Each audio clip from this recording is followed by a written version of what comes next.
Record. All right. So today what we're going to be talking about is the closing statement and doing a closing statement. So I'm trying to decide exactly where we want to start here on this. So we'll start with sharing my screen. And let's take a look at the PowerPoint. So preparation of the settlement statement. So in your book, and these are the pages that you're going to be looking at. You're going to be looking at pages 553 through 556, math concepts on 556 to 562, and we'll probably be doing a lot with the math concepts. Proration, we'll definitely be doing prorations and looking at all the math. So those are just kind of the points of reference from your text. And we'll be hitting some pages in the textbook, you know, as we go along. All righty. So when we look at this settlement statement and what you're going to have to do on the test and what we're going to be practicing is debits and credits. So you're buying the house, that's a debit. You get a loan to help you pay for it, that's a credit. You have to pay some taxes, that's a debit. You gave them some earnest money, oh, we're going to credit that to you. Right? So that's kind of how the debits and credits go. I introduce you to my co-teacher who's wondering why I'm standing up walking around because I'm teaching. This is Pepper. And so we have debits and we have credits. So a debit, debt.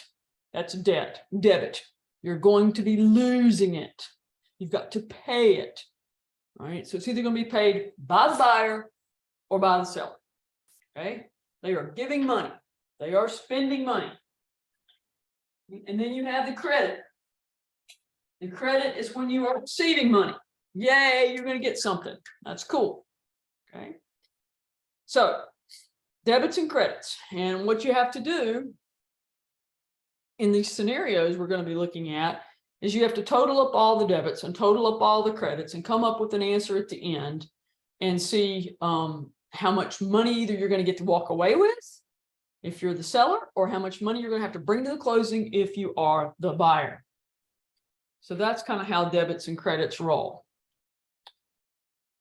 All right. So what I want to do now that we've done that is actually show you what a settlement statement looks like. So we're going to be going to the textbook if you want to follow along in the textbook, and I have the online version, so mine looks a little bit different. So on the textbook, you see a settlement statement. This is the HUD, and there are two different kinds. There's the HUD, which is kind of like the old one, and then there's the new one, the closing disclosure, which is the combination of the TILA and the RESPA and all that kind of stuff together. Okay. TILA, RESPA, integrated disclosure, the stuff for TRID. All right. And so this is kind of how it looks. So the borrower's on one side, sales price, all the charges they're owed, which we figure out on a different page. What was their earnest money? You know, how much is their loan? What was the due diligence fee? How much of the taxes are they going to have to pay? And everything kind of totals up. And then on the seller's side, right, how much is the price of the house? Notice those are the same. The double entries are right there. Okay. And then is there anything that's got to, you know, be added to this? No, taken away. And then what are we going to, what are they going to have to take out of this? Remember that net to seller stuff? That's kind of what this is. All those things you added together, you know, and then divided by 0.94 to get the price you're going to have to sell the house for. That's all these things right here. Settlement charges, pay off the loan, all these kinds of things. Okay, so that's what the statement looks like. Now, what you've got to do, in addition to, you know, understanding this, because let me tell you, I'm trying to think the last time I had a closing disclosure sent to me by the attorney that did not have an error in it, and I can't remember. They always have errors, and it's your job, represent your client, right? To find the errors and get them corrected. Last one I had, for example, was selling a rental house. Person was selling a rental house. So we had to prorate the rents, right? So I looked at the closing disclosure and I was like, this one's wrong. Seller owns the day of closing. They need money for rent that day. Called the attorney. Actually, Lane called the attorney because she was acting as a notary because the seller can't drive. She's elderly and cannot drive, couldn't drive. So Lane had sent the stuff over. So she called and said, you know, we need this correction made. He told her she was wrong. Told her she was wrong and she didn't know what she was talking about. And she called me and I said, no. I said, we do know what we're talking about. And so so it ended up that, you know, I finally said, either we know what we're talking about or we are teaching all of our students wrong, right? So I texted my friend, the trash heap, who you will probably have for post, Patricia Moylan, and I call her the trash heap. So this is a term of endearment from Fraggle Rock. The trash heap knows all, right? The trash heap knows all. And so Patricia knows all. She's an attorney, used to work for the commission. I texted her and I'm like, we got this attorney giving us some crap over this. What is it? And she said, I think it's on the offer to purchase and contract. Sure enough, it was. We sent him that. He made the correction. We won. Client won. Yay. Okay.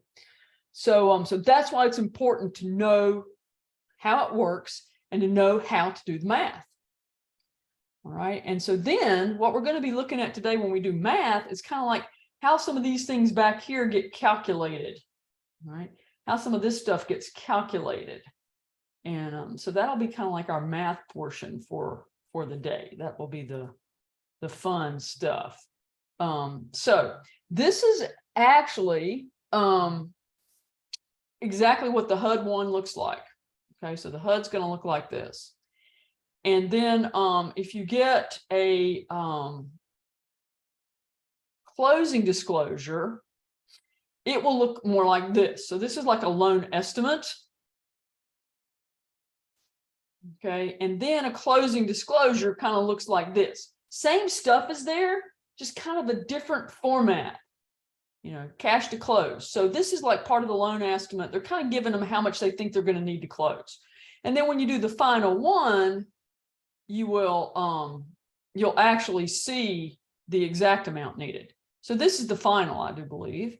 And so as we scroll down, notice borrower, seller, we've kind of got our two columns. So it's the same information, just kind of organized in a different way. And we end up with totals, closing costs, subtotals here, subtotals there. And, you know, here's what the estimate said. Here's what the final is. Cash to close. Here's how much you're going to need. This is what they said. Oh, good. I don't need as much money to close. So that's kind of how it happens. Then we've got the summary of the transactions, kind of like that HUD. The borrower side's over here, seller side's over here, kind of adding everything up, coming down to the bottom. This is how much you need to close. This is how much the seller is going to walk away from after the deed gets recorded. Okay. So, anybody have a question about kind of this stuff? When you get to post, you actually do some of these. In 302, it focuses on how to do these. So you will be looking at them in gory detail and doing lots of math with those. But like I say, it's important. It's important to know the facts. And it's important, like right here, HOA dues, 15 to 30. 15 to make sure that it, okay, closing must be on the 15th, right? Or, okay, because or is it on the 16th, right? So you need to know what day are we closing. Seller owns the day of closing for everything except one thing. Okay, and this people gets this confused, and they're going to ask you this on the test. So I know that Julie will talk about this later, but I'm gonna kind of talk about it now, and because sometimes it helps to hear it from multiple people. So the seller owns the day of closing for everything except one thing. Does anybody know what that one thing is that the buyer has to pay on the day of closing? Anybody want to take a guess? Anybody ever done a loan, had a closing, and all that kind of stuff.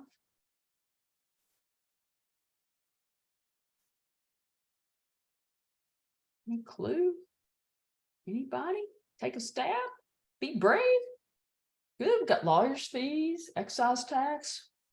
Well, lawyer's fees, you're correct. But it's not like the day of closing. It's like the buyer pays their attorney fees, the seller paid their attorney fees. But that's a really good guess. So the seller owns the day of closing means the seller has to pay for everything for that day, right? Like they have to pay the taxes for that day, yada, yada. And it means that they also get the amount of something for that day. So if it's a rental property, they get the rents for that day. Okay. So that's what owning the day of closing means. Okay. And the buyer is paying the broker fees because that's part of the price, but it actually comes out of the seller's side. Okay, so you guys are doing good guesses. You're thinking. Anybody else? What is the only thing that involves the buyer that does not involve the seller? Only thing when you buy a house normally involves the buyer and not the seller. Commissions both. Good guesses.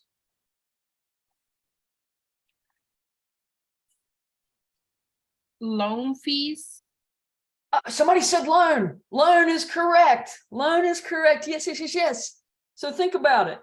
Who's getting the loan? The buyer. Does the seller care? No, they just want to get their money, right? They don't care where it comes from. They don't care if it's cash. They don't care if it's a loan, whatever. As long as they get their money, they are good to go. So the seller has nothing to do with the buyer's loan, correct? They didn't go to Wells Fargo. They didn't fill out all the forms. They have nothing to do with that loan. So they will be paying nothing on that loan, right? But the bank is going to start charging interest on that loan on the day you close. Now, if you're like, why in the world would they do that? Well, just think about this. Banks are greedy. They're greedy. They want all the money they can get. So they're not going to give you a day of grace period. Are they? No.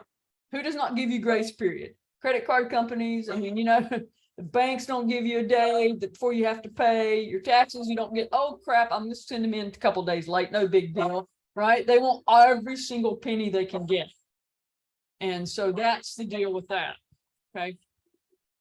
Check and see if this is my thing. So see if you have any questions about that.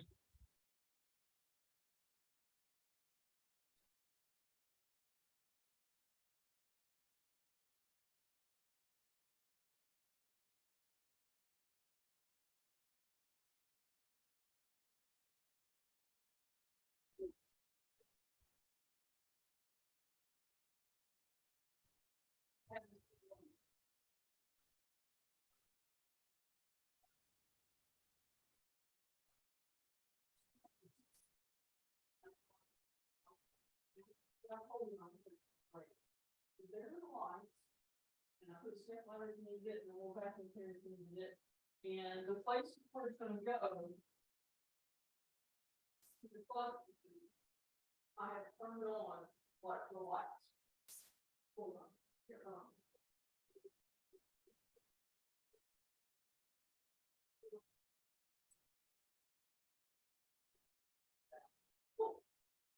awesome. I mean, let me get my foot to it. Yeah. After I get to the. Oh, yeah, cool. I wanted to. Okay, cool. Thank you. Good job. Come on, girl.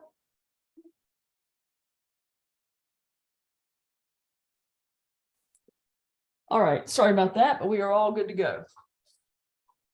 So, questions? Right about that? You understand, like, who owns day of closing, that kind of thing. All righty. So, proration. That's like what we're talking about. Proration is how you divide up who's going to pay for what. And so it's proportionally. So think about taxes for a year. close on May 15th, okay, and I sell my house, I should pay the taxes from January 1 to May 15, right? I don't need to pay them all the way till December. That wouldn't be fair. The buyer's going to pay the rest of them. So that's what proration is. Okay. If there's an HOA in my community and I've paid the HOA fees, then I only need to pay for the days that I'm there and let the buyer pay for the other days. So that's kind of how that's what proration is. It's making everything fair for everyone. Okay. And there will be prorations on the test. You have to prorate taxes, you have to prorate HOA fees, you may have to prorate rents. Okay, so you will get to practice your prorations. Okay. Now, how many people have actually closed on a house before? If you've closed on a house, raise your hand. If you've closed on a house, raise your hand. So several people have closed on a house. Okay. So the real estate property taxes are prorated between the seller and the buyer at closing.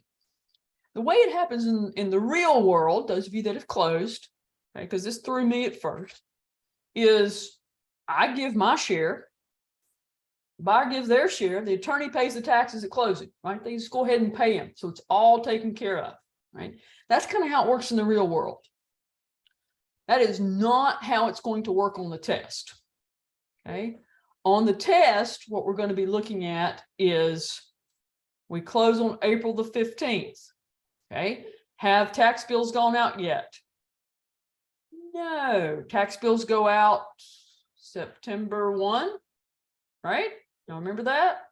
Like they determine what the tax is going to be. They know that by July 1, the bill goes out by September 1. You got to pay it by the end of the year. There's like a 5-day grace period. And then the 6th of January, the next year, you're in trouble, right? And they're actually going to file that lien, right? That was kind of put there the year before, but that's when they're actually going to file it.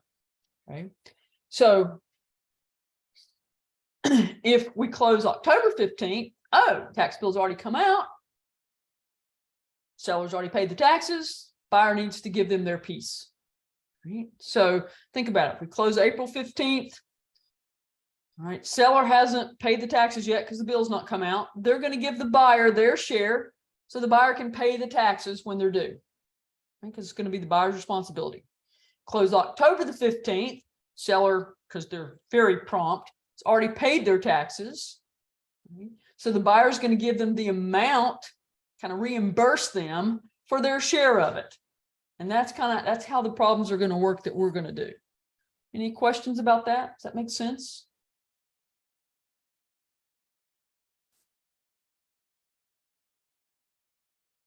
Cool. All right. So the things that we prorate, property taxes, that's what we were just talking about. We also prorate HOA dues, okay? And we prorate rents. And those are the most commonly prorated things. Other things can be prorated, but they're usually spelled out as a part of the listing agreement, as a part of the contract. One of the things that I can think of is a place that I had, there was getting ready to be a large special assessment, right? And they negotiated in the contract, instead of the seller paying the whole assessment, the buyer was going to pay some piece of it. So that kind of got prorated. That's not normal because there aren't normally special assessments. So these are the things that are normally prorated.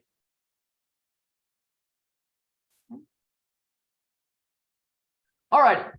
In the real world, there are how many days in a year? This is not a trick question. In the real world, there are how many days in a year? How many days in a year? 365. Thank you. Yes. Okay, cool. And we know that January has 31, February has 28, March has 31. You know, y'all might know some cute little rhyme to help you remember which ones they are, or you may just see it in your head. Okay. In pre-licensing world, we use a 30-day month and a 360-day year. So January has 30, February has 30, March has 30, April has 30, May, everyone has 30, and we use a 360-day year. Now, the good part about that is they're not going to be trying to trip you up, right? They're not going to give you something really weird and difficult, all right?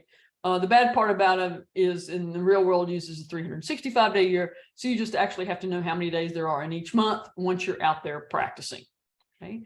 But we use 30-day month, 360-day year. So, and they will, one of your answers will probably be the 365-day answer.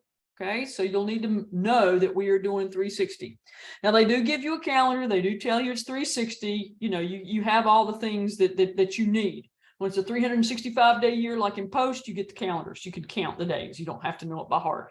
And here they will tell you it's 360 day. Okay, but should they ever not tell you and it's pre-licensing, 360. All right. So if you're going to pay your taxes monthly and you pay $3,000 a year for taxes, what's your monthly tax rate? 3,000 per year is how many per month? You can put that in the chat.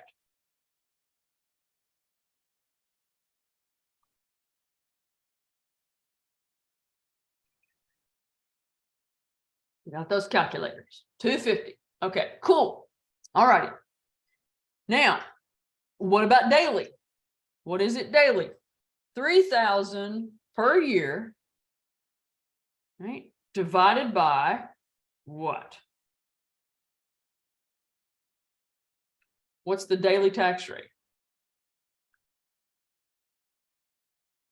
Yep, one person's got it. Yep. Okay, cool.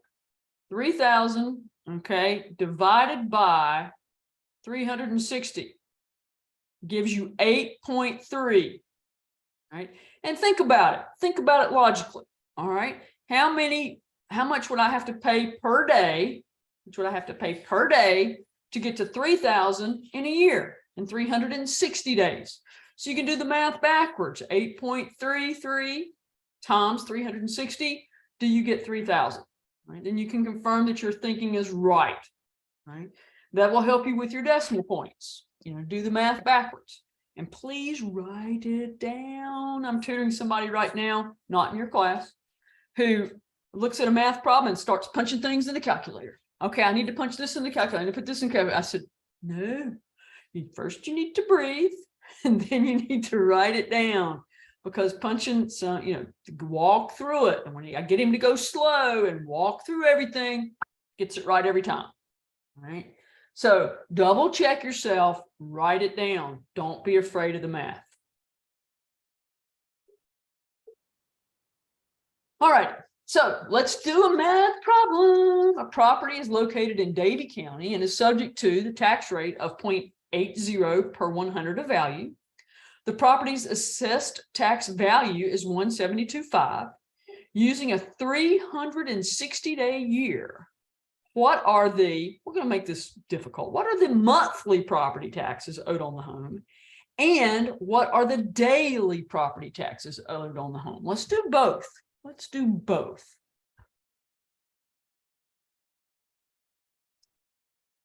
So do that math problem and put your answer in the chat.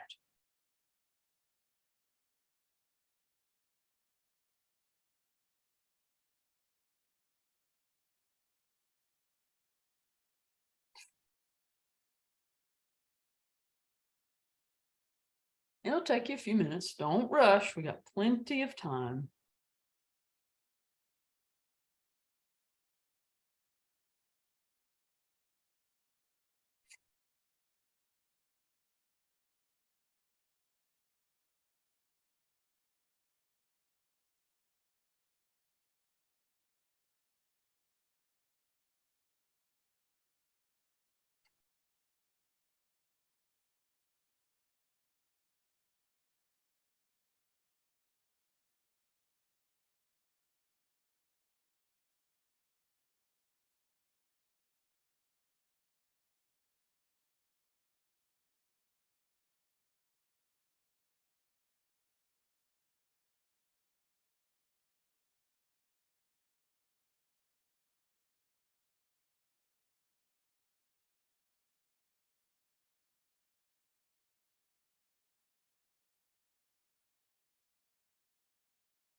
Give me the daily and the monthly.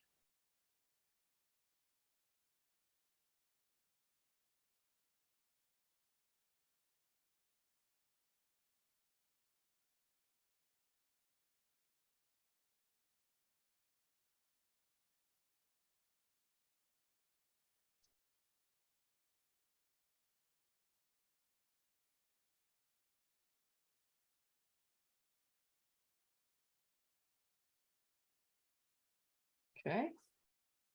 How are we doing? Let's see. Getting some. So the annual, the monthly, and the daily, of course, and then we're going to work it out. I'll have you guys help me work it out.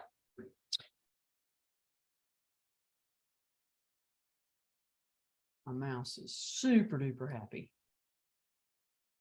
Okay, getting lots of answers. So let's go ahead and work out this this problem. And I want you guys to walk me through it. Okay.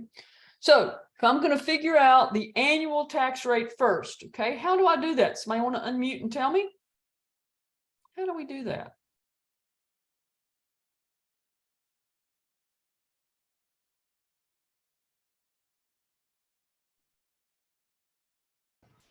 Some brave person, come on now. I'll speak, but I'm not sure if I'm correct. So It's okay. so to figure out the annual tax rate, I would think that you would have to divide the 172.5 by 100 and then multiply it by the 0.80. Okay, cool. That's exactly right. We take the 172.5, okay, and it's 0.8 per 100. So we divide by 100 and then we multiply times 0.8. Okay, and we'll say 0 just to be fancy. And I think people were telling me that we got what was that answer? 13 something, 1380, 1390. What'd y'all get? 1380. 1380. Okay. 380. All right. So that's the annual. All right. And then I wanted you to do what the monthly is. So for the monthly, how do we do that? Divide by 12. Yeah. So 1380 divided by 12 gives us the monthly. And so that number was what? 115? Okay. And then to get the daily, how do we do that? You divide by 360. Yes. 1380 divided by 360. And you got what? 3.83. 3.83. Okay. Now, if you divided by 12 and then divided by 30 to get your 3.83, that's okay. That's the same thing. Okay. Same difference. You just did it a little bit differently. Everybody good on that? Does that make sense? Sound good? All right, cool.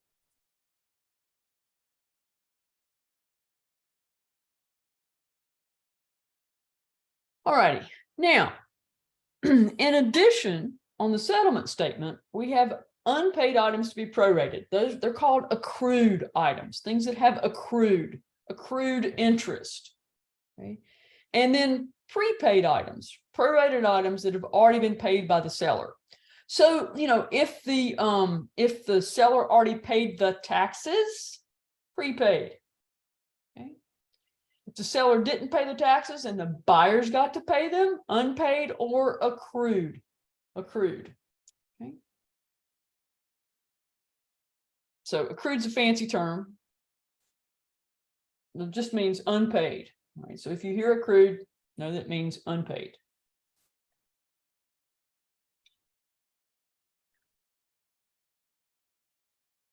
So what I want to do now is go back to our statement here.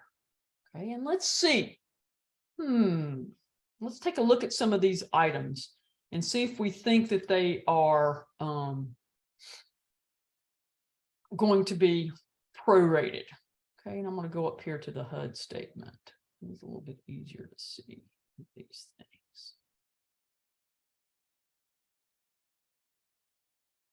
All right. So earnest money, is that prorated?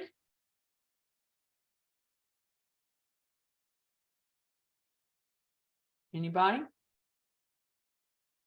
No, very good, very good. Okay. So earnest money, loans, all these things, no. But if I scroll down just a little bit, notice it says adjustments for items unpaid by the seller. Oh, so they have a whole section for it. They have a whole section for it. So these are the things that we're going to have to do some math on in order to prorate and figure out how it's going to go. Okay. So unpaid by the seller. So that's stuff that unpaid is which one? What's the fancy word for unpaid? Remember? Accrued. Accrued, yes, yes. It's very crude that they did not pay it. Okay. All right, now let's come down here and look. Okay, items required by the lender to be paid in advance. Okay. Oh, daily interest charge. This is like another proration, but this is kind of like you're paying, the buyer's paying their part for part of the month. Doesn't have anything to do with the seller, only has to do with the buyer. Okay. And then sometimes what they do, and the reason that I had you divide that property tax by 12 is that we'll do reserves, or it's called reserves here. You may have heard it as escrow. Okay, you have to escrow the taxes. You have to escrow the insurance.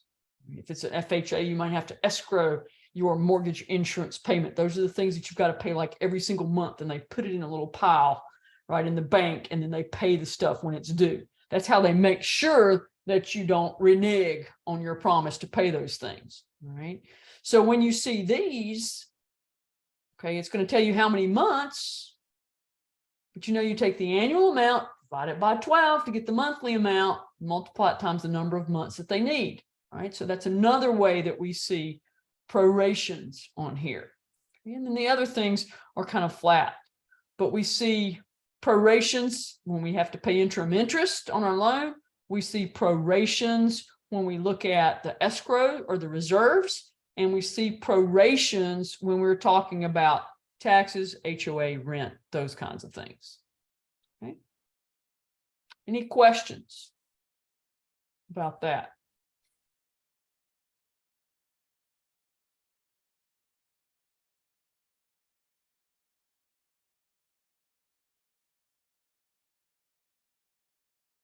Okay. So, talked about this before, but anytime you see something that has a red star, I think you've already been told, this is going to be on the test. You better know this. The seller is responsible for the day of closing when prorating between the buyer and the seller. Okay. So, seller owns the day of closing anytime you're prorating between the buyer and the seller. That's another way of saying the seller owns the day of closing for everything but the interim interest on the loan, which has nothing to do with the seller. It's just the buyers.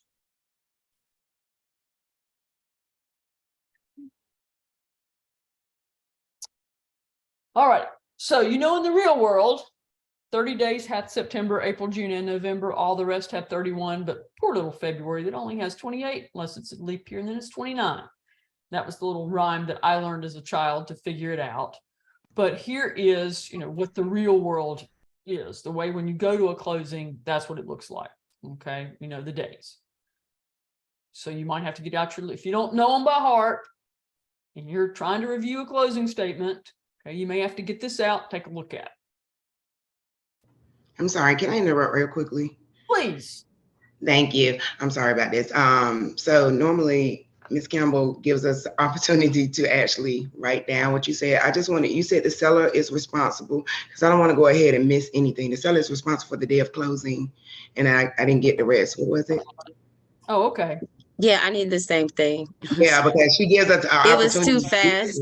It Seller was is fast. responsible for the day of closing when prorating between the buyer and the seller. Thank you for telling me that, because since we've said it a lot, I didn't want to be boring you with the same thing over and over again. So seller's responsible for the day of closing when prorating between the buyer and the seller. So let's put, this might be helpful as well. What are these things? What are the things we're going to prorate between the buyer and the seller? Let's make a list.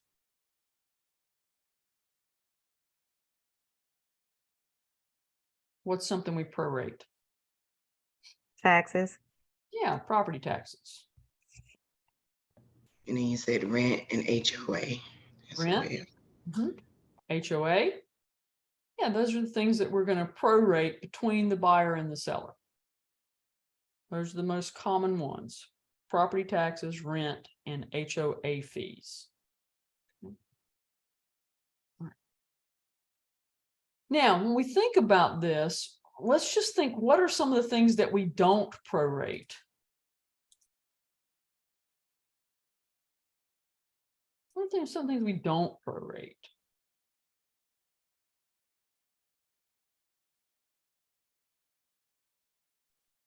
Anything to do with the loan?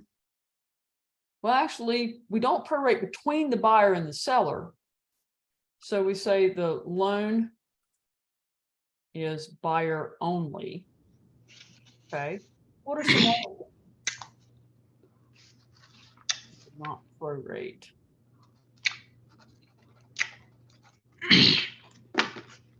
Anybody think of anything we not prorate?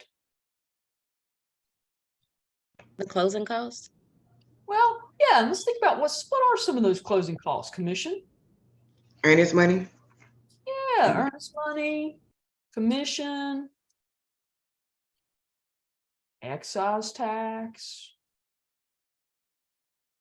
Okay, those are some of the things we don't prorate. If the buyer had to pay for an appraisal, if they had to pay for an inspection, you know, if they had to pay, and the seller might have to pay for the deed prep. You know, all these are like flat fees, flat fees. So think about flat fees as being things that we don't prorate. Okay. Does that make sense?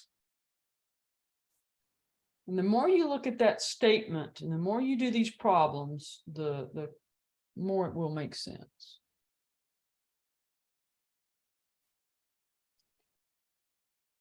Okay. So in the real world, and this is not, I would, if you're taking notes, I wouldn't be writing down the days of the year. You can look that up, you know, from before the real world. Just know that it's 365 or 366 days, depending on if it's leap year or not. So it's the actual number of days in the month. Now, I will tell you that they're not going to give you a leap year problem at any time. All right. When you get into post, they don't go funky on you and give you a leap year. You might get one as a practice just to see if you're paying attention, but they're not going to give you anything funky like a leap year when you are doing the stuff for any of your tests. So we normally have 365, but what we're going to find here is 360 or 30. And that's to make the math easier. Math tends to be one of the most challenging things that people do on the test. And you guys are lucky. When I took it, there was more math, like double the math you have now. We had math on the national and math on the state. And they moved some of that math into post and kind of spread it out just a little bit. So, I guess you're lucky or maybe unlucky. If you like math, you might be unlucky. I got to do a lot of fun math problems, and, but they're not going to try to trip you up for pre. So 360-day year, 30-day month. Okay, so everything's going to be divided by 12 if it's months, 30 if it's days of the month, 360 if it's days of the year. And they'll tell you, okay, but if they don't, then assume. Okay? Just like if they don't tell you it's tenancy by the entireties, you assume that if they're married. Assume tenants in common if they're not married. If it's different from the norm, they will tell you. So you don't have to worry.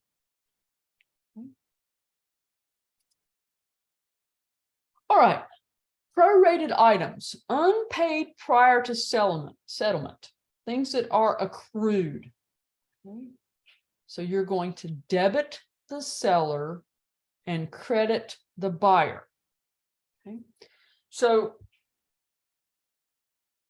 this is one of the things that I think is very helpful when you're trying to figure out this accrued stuff. Okay.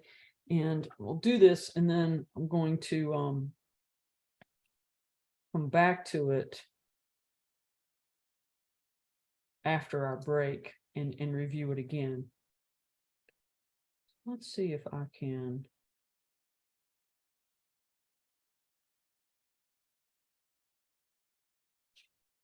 Sure if I can annotate on here or not. I wanted to.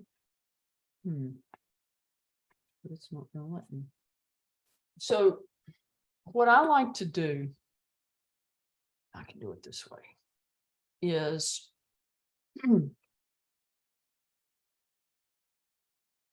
I draw a line. Okay. Sorry, Spark. You don't, Hang on one second. I can install, it, but you don't have no electrical boxes up there, so I can install them. But I can tie everything together and just leave that at the top. What they done, they use fixture itself as a box. Oh, so there need to be boxes? Well, not necessarily, I can install Oh, okay. it, and I can use sheetrock anchors, and they're not heavy. And Okay. just leave it, I mean, I won't have anything up in the attic, so I can tie everything together, tape it up real good. And normally there's about that much space in your light itself, I might be able to utilize that as a box. Okay. So if you want me to do that, I will. Yeah, yeah, Okay. just do it. Sure. Best, yeah. Okay.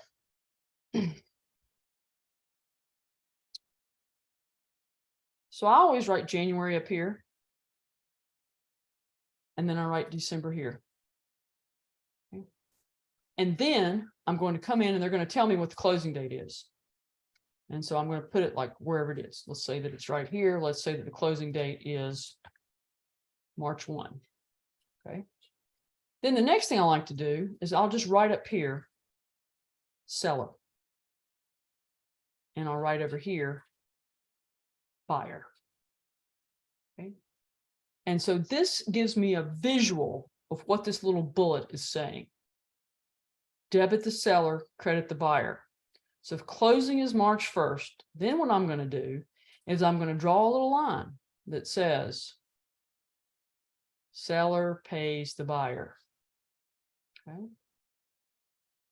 For anything that's accrued. And this little chart, I use this chart every time I do the kind of problems that we're going to be doing today. Okay. I will use this chart. I'd write it down. Every time I'm doing one of them, I put January, I put December, I draw the closing date, I write seller and buyer, and then I look. And if they say unpaid, I know that I'm going to debit the seller, credit the buyer. If they say prepaid, I know that arrow is going to go in the opposite direction. Draw this out, write it before I even start doing any of the math. It will really help you not make a mistake. Okay. So, questions about this little picture? We're going to come back to it after our break.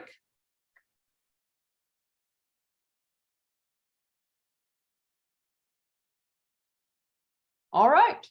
Then what we're going to do now is we're going to stop and we're going to take a break. And so come back at 10:02. And I want somebody to remind me to start the recording again when we come back. Okay. And I will see you at 10:02, 10 minutes from now. We are now recording again.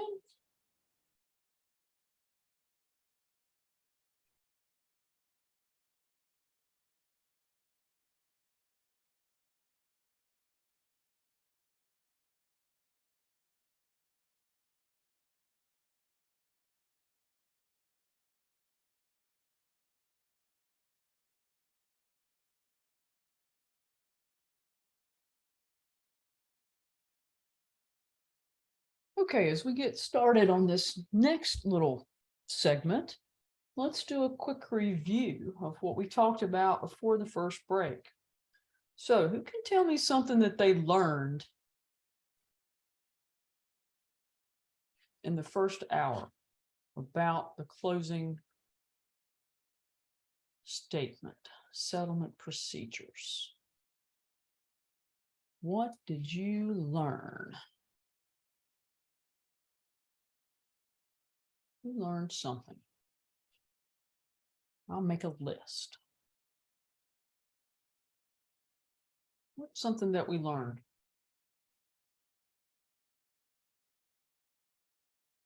Anybody? What's something that you learned?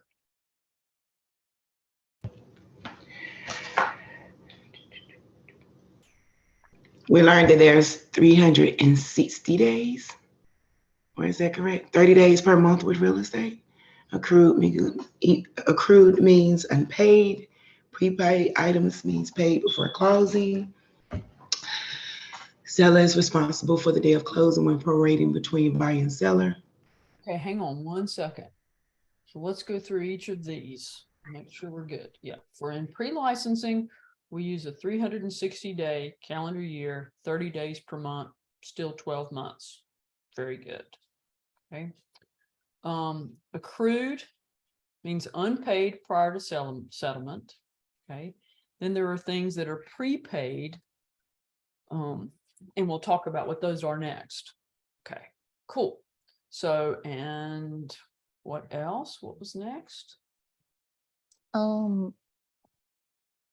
With the math equation where we did for the Davie County, I thought we were supposed to divide 12 because it's when I thought annually, I thought we could divide 12, but it was 172,500 times the 100 and divided by the 0.8 instead of like dividing 12.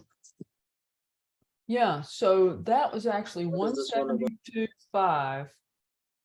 And then it's divided by 100 because you pay. Think about how you pay your property taxes now if you pay them. Okay, so you have to pay X amount of dollars per 100 because that's the way we do it. We do it per 100. We don't do it per 1,000. You know, way back when you talked about property taxes, you talked about the mill. Some people do it per 1,000, but we do it per 100. So that 172.5 is actually divided by 100 and then multiplied times 0.8 to get the annual taxes. And then from there, you can get the monthly or the daily. Is that clear for everybody? Okay, what's something else you remember from last section?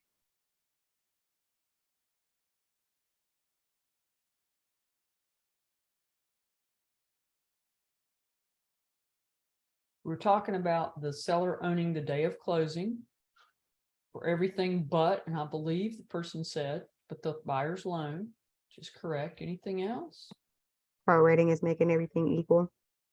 Yeah, proration's making everything equal so that you're not penalized for buying or selling on a certain day. Oh, that brings up a good question. If you're the buyer, what day do you want to close on? In the month, what day in the month would be best to close on if you're the buyer? The beginning, the first. On the first, Okay, so why do you think the first? Because it makes things easy. Basically, you don't have to prorate. Well, you may have to prorate for us. Yeah, you still have to prorate. You're always Yeah, gonna the prorate. So yeah, you're gonna have to prorate, and that, but you're right in that the day that's best to close is based on proration, right? So the way that the taxes are, I mean, not taxes, but the way that your loan is paid is you have the principal, okay, but then the interest is paid for the previous month. They call it in arrears, means the previous month. So when you pay your March payment, it's the principal for March and the interest from February. Okay, so, and that's the way it works. And so it's called paying it in arrears. I always just say it's paying it out the rear because you're going to be paying out the rear for any loan that you get, right? But paying it in arrears. So if you want to have to bring the least amount of money to the closing possible for that interest you're going to have to pay in arrears, what day do you want to close on? Miss Jane, did you press record? I did. Thank you. Did it pop up? I did resume recording. Yes, it is recording. Thank you for reminding.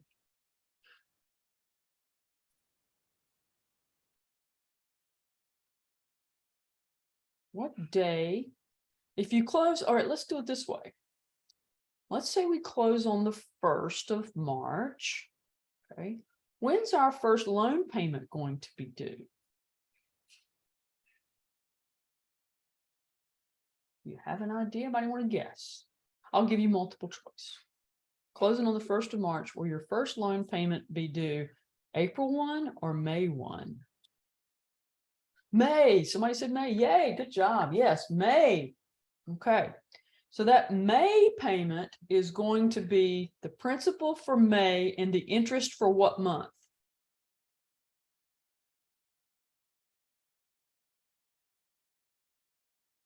Principal for May and the interest for April. Yes, very good.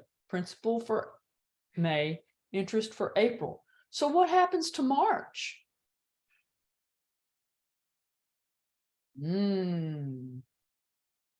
What happens to March? It's already paid. It is, and when do you pay it? With the closing? Yes, that's that interim interest. That's that interim interest. So if I close on March 1, my interim interest is going to be the interest for the entire month of March. Okay, I'll have to bring that to closing. Then my first payment will be May 1. And then I'll pay the, and that will include the interest for April. So that's kind of how it works. Now, let's change our scenario just one day. Say we close on the last day of February. When will my first payment be due?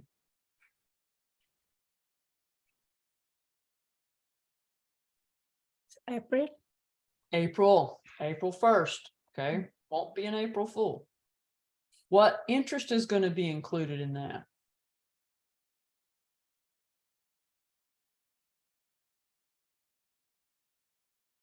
The interest for March. Yes, thank you, Lisa. And so how much interim interest am I going to have to pay at closing on February 28th?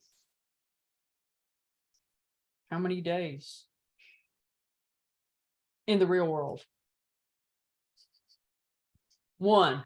That's 1, right? Okay.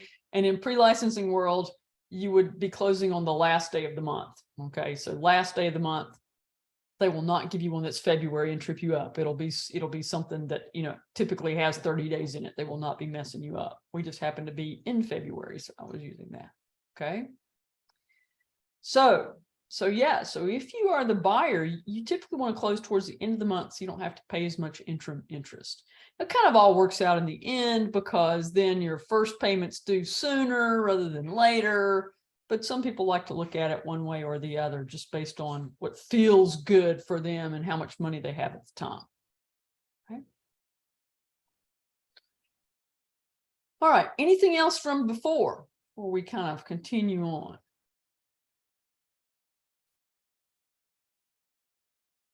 All right, so we have this debit seller credit buyer for things that are unpaid. And then we have the situation of the double debit. And I mentioned this right at the very beginning of class. Double debit usually happens. Does anybody remember when? When are both the buyer and the seller debited for something that's prorated?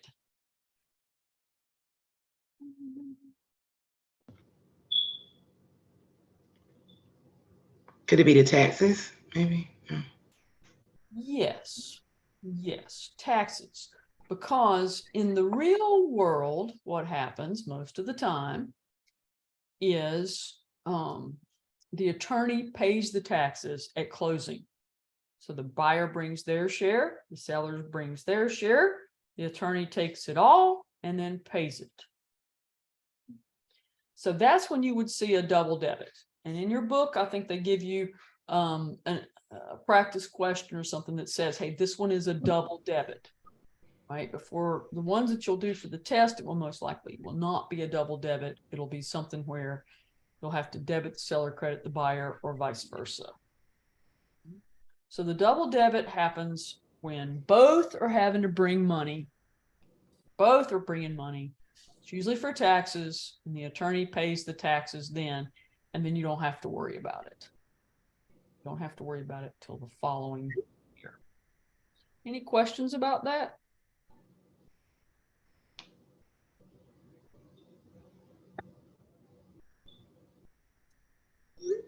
Okay. So we did prepaid. We did accrued. Now we're looking at prepaid. Prepaid before the settlement. Things that were paid first. We're going to debit the buyer and credit the seller. Okay. So this is our same little diagram, right? Except if I'm going to draw it this time, I'm going to draw, my line. Somebody's kind of needs to. Hey Siri. Can somebody mute? Everybody mute, so I don't have to do that. Mute all. Thank you. I'm going to put my January in here. I'm going to stick my December in here. And then I'm going to go ahead and write seller. And then I'm going to write buyer. And my closing date is going to be, I don't know, sometime, we'll just say it's going to be, for some reason, I'm kind of liking March. So we'll say that closing day is going to be March 15th. Is closing. Okay.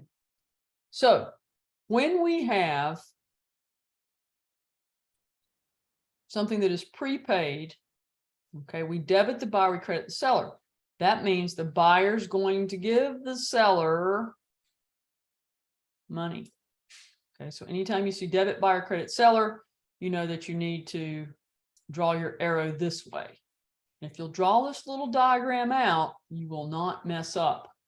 Okay, because on the test, they'll give you, if it's prorations, they're going to give you 4 choices. Okay, they're going to give you debit, buyer, credit, seller for the right amount, debit, buyer, credit, seller for the opposite amount, credit, seller, debit, buyer for the right amount, and credit, seller, debit, buyer for the opposite amount. Okay. So, if I'm looking at this right now, is the buyer going to give the seller a big amount of money or a little amount of money? The total amount runs from January through December. Is the buyer going to give the seller the bigger amount of money or the smaller amount of money?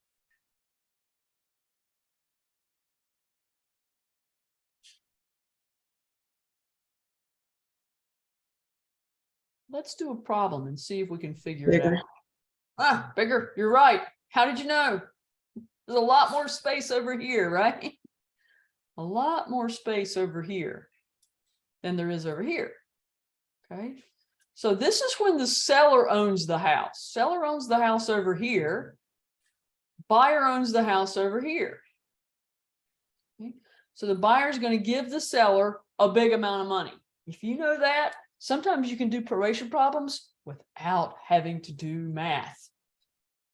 It's a great way to double check yourself. All right. But let's just do one here, just for fun. So let's say the taxes for the year are prepaid. Unusual, okay? It's because it's March 15th, but that's all right. The taxes were $4,500. Okay. Does the seller get a credit? Okay, no, I'm gonna ask this a different way. What is the proration? Okay, so the amount and who pays whom.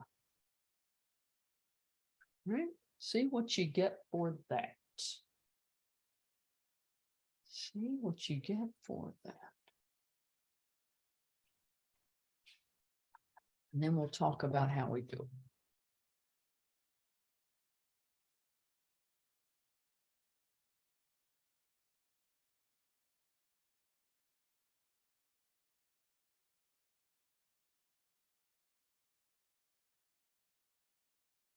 And if you want to put your answer in the chat directly to me, that's fine.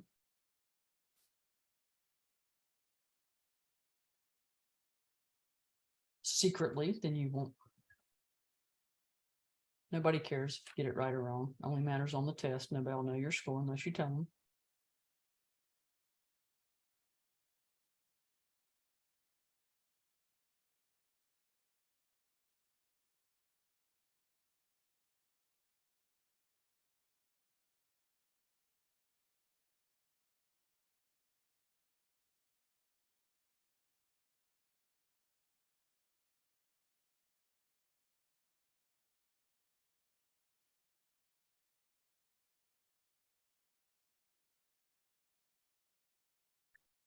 Actually, see if you can figure out the math on this one. We haven't walked through one step by step, but we sort of kind of did. See if we can figure out the actual dollar amount.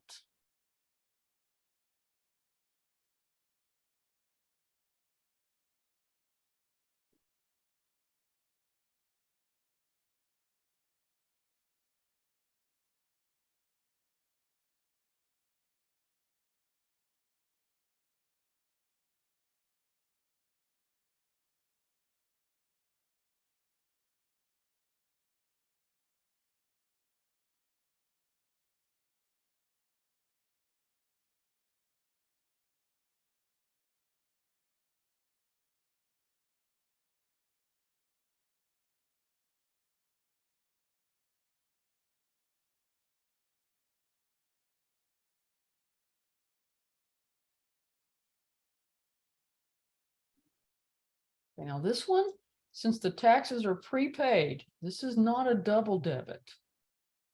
This is not a double debit. Everybody's trying hard though, getting lots of answers, lots of good thinking. Let's walk through it step by step. Okay. All right. So my first step with this is to figure out what is my first step?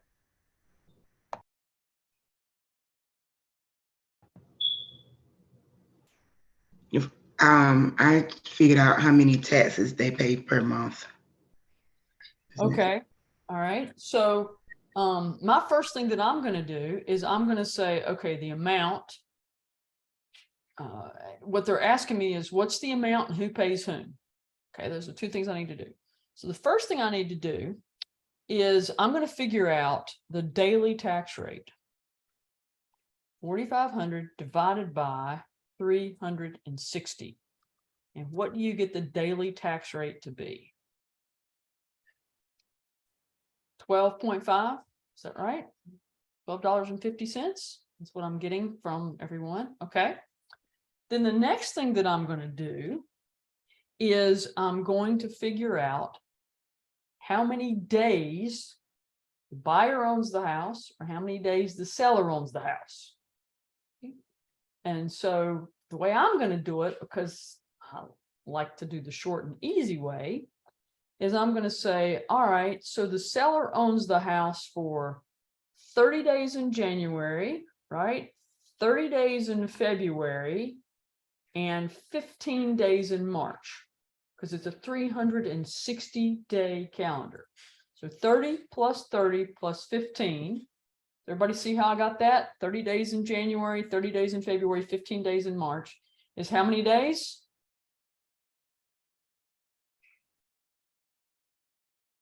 75. Thank you very much. Okay, so I have 75 days times $12.50 or 12.5. Okay, how much is that? 75 times 12.5. Is that your 937.50 people are putting up here?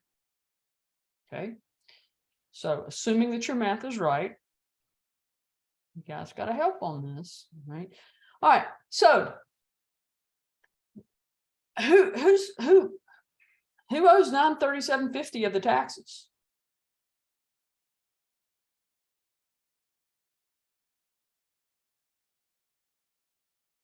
The seller. Seller, right? Because that's how many days they own the house.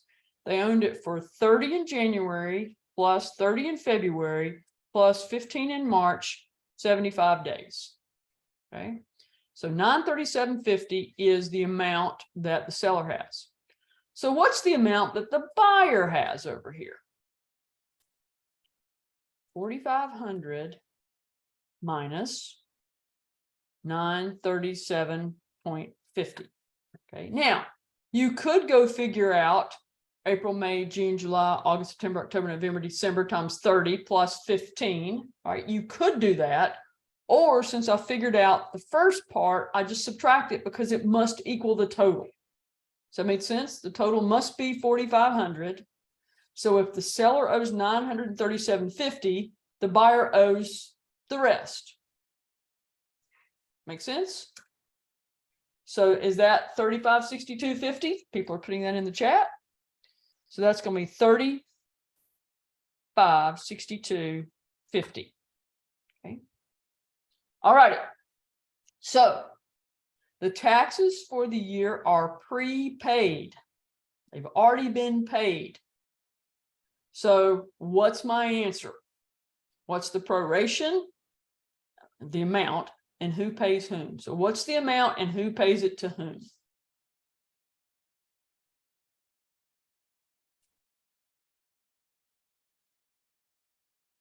We got to put it all together. So the seller pays the $937.50, the buyer pays the $3562.50, which is equal to the total of $4,500. Yes, but the taxes have already been prepaid. That means the seller has already paid $4,500. That's what prepaid means. The seller's already paid $4,500. Okay, so they need to get the buyer to give them the part that the buyer owes. The seller doesn't need to give any more. They've already given $4,500. Does that make sense? So now, okay, the amount is $3562.50. Debit buyer, credit seller. Okay, so whenever the arrow goes this way, it's always debit buyer, credit seller. The amount of the taxes that the buyer, that the buyer has to give the seller. Yeah, because the seller's already paid. So when the arrow goes this way, debit the buyer, credit the seller, the amount that the buyer owes. Shall we do another one? Let's do another one. Okay, I'm not going to draw the little chart out at the beginning. I want you to draw it. All right, but let's do this. So the taxes for the year are 2659.31. Okay, taxes for the year are 2659.31. Closing is on May 1. Okay, who pays whom and how much? Okay, and this is using the standards. This is using the standards. So before you start doing the math and do it wrong, have the taxes been paid yet? When does the tax bill come out? September 1. It's May 1st. It's May 1st. Have the taxes been paid yet? No, the bill hadn't even come out yet. Okay. So the way you kind of look at it, if it's before September 1, taxes have not been paid. If it's after September 1, taxes have been paid unless they tell you otherwise. Okay. So if I don't say closing is on May 1 and taxes have been prepaid, then you assume they have not yet been paid. Okay. All right. So let's see what you get. do some little math there.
So we know that, yeah, this is not a double debit. This is not a double debit.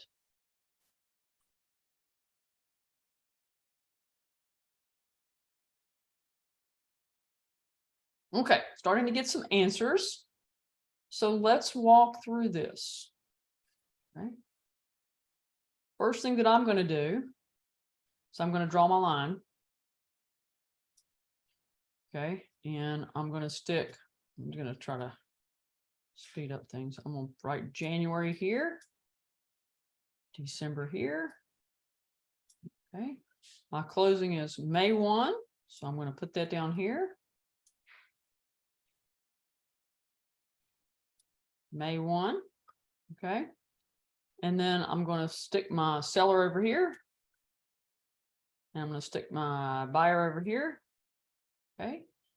And so the next thing that I'm going to do is go, all right, now I got to decide. Closing is May 1. Have the taxes been paid yet? No, tax bill's not come out yet. So I know that the seller is going to pay the buyer. Okay. So anytime the arrow goes this way, then what that means is debit seller and credit buyer. Okay. If the arrow, whoever the arrow points to, remember when you did greater than and less than, you know, back when you were in school. Okay. Think about that. So wherever the arrow points, that's who gets the money. So that's the credit. If the arrow points to the buyer gets the money. Okay. All right. So we know it's going to be debit seller, credit buyer. Now we got to figure out how much. Okay. So this math's going to be a little bit easier than the previous one. So how do we do the math? Somebody want to walk me through it?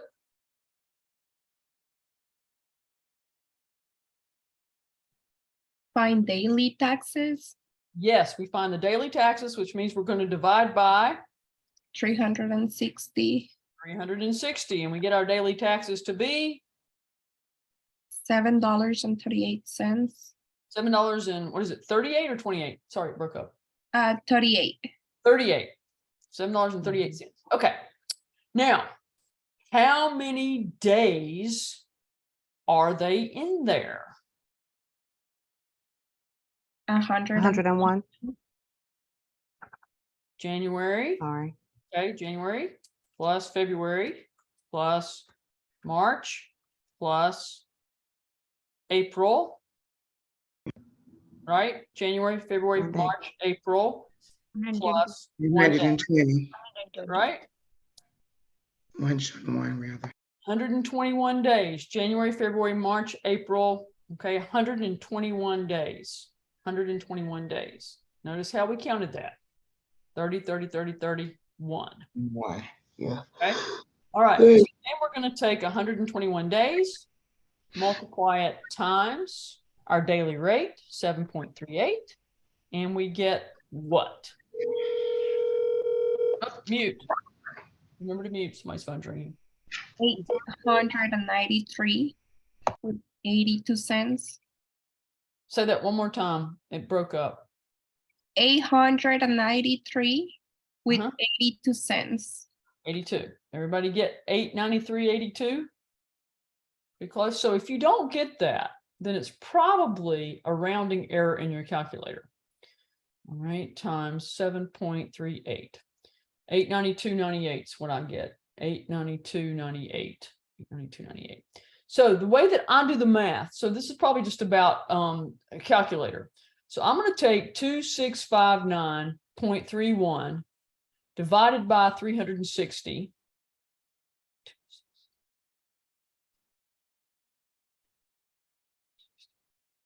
And 7.386972222. Okay. If you leave that number in your calculator and multiply it times 121, you get 893.82. Okay. 893.82. If you round it off, you get a different number. 892.98 or whatever the other number is. Okay. So I typically do not round when I'm doing mine. I mean, mine's, or it'll be calculated to 4 decimal points or something like that. Okay. So you want to not round if at all possible. And they won't give you something that's that close. All right. So they'll give you it not rounded or it's out to 4 decimal points. Okay. So now let's go back. Our next step is, does this make sense? Does this make sense?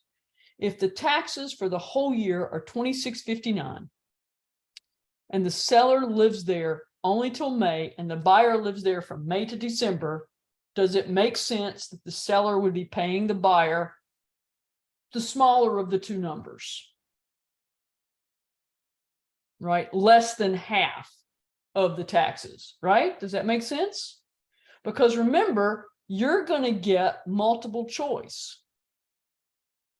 And it's going to be 893.82 debit buyer credit seller, 893.82 credit seller, debit seller credit buyer, 1766.33 debit buyer credit seller, 1766.33 debit seller credit buyer. You're going to get those 4 choices. So you're going to have to know which way does it go and how much. Okay. So that's the way that's going to roll. Questions? Anybody having a place that's kind of tripping them up and understanding what we're doing? And if you are, please share, because I guarantee you there's 6 other people having the exact same problem or question.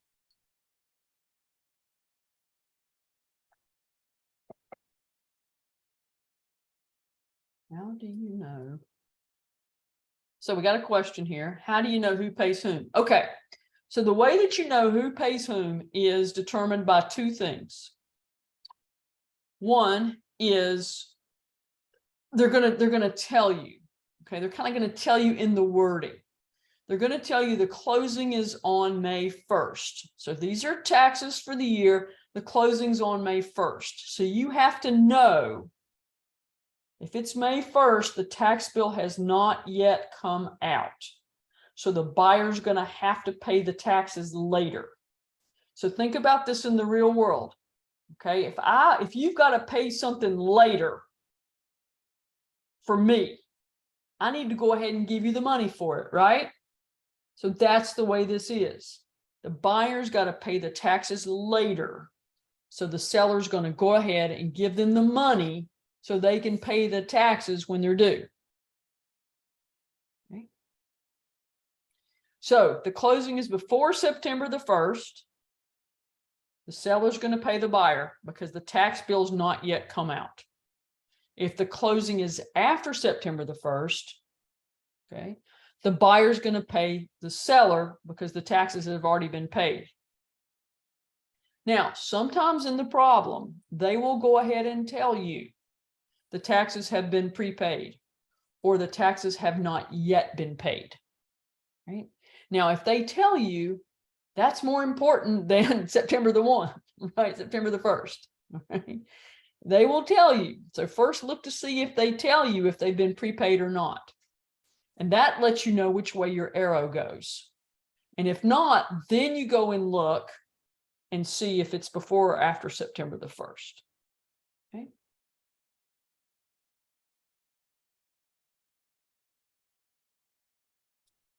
So it's debit seller, credit buyer, because taxes have not yet been paid. Does that make sense?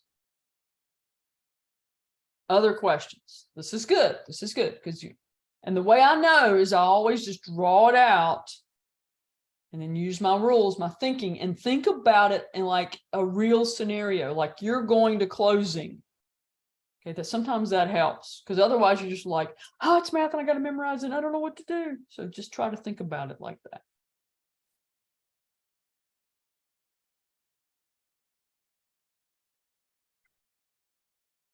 Okay.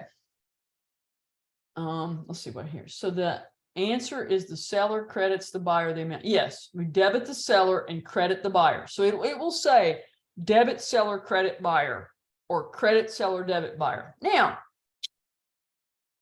this is where we look at that. This is where we look with. This is where we kind of see that. Okay. So if an item's unpaid by the seller, now in this particular example, it's a double debit. Okay, they're having each person pay their amount. Okay, each person's paying the amount that they're supposed to do because they did it actually half and half of the whole year. All right, and the attorney's going to pay it off. That's double debit. But in the real world, okay, it doesn't roll like that. So let's see if we can look at a real world example. So here we go. This is a real world example. This is a closing that happened recently. Okay. And if we go right here, okay, look at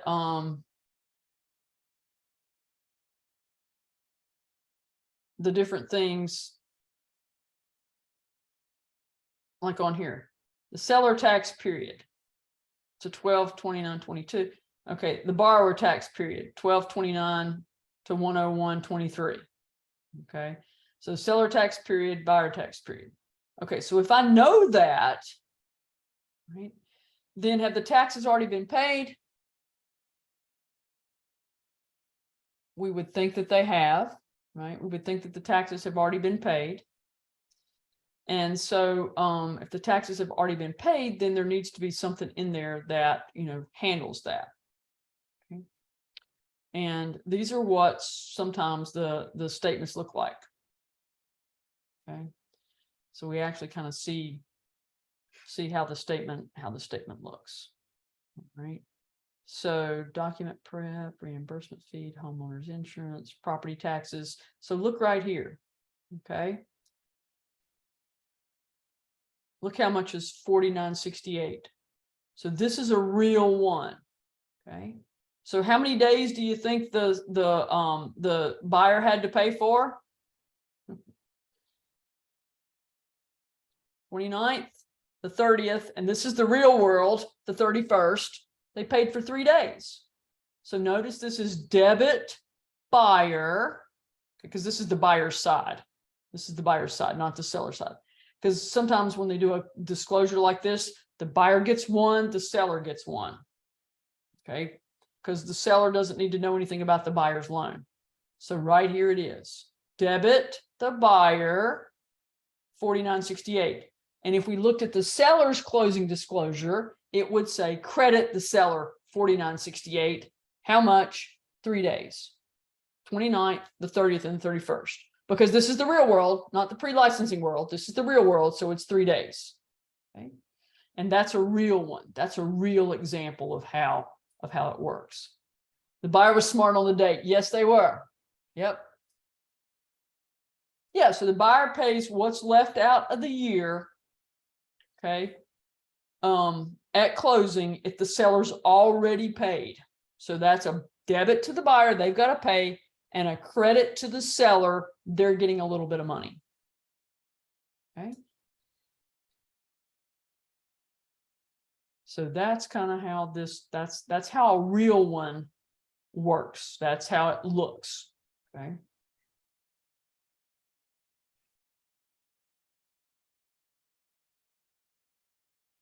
All right. So what are the seller's typical debits and credits? And this is kind of going back to when we were talking about that net to seller stuff.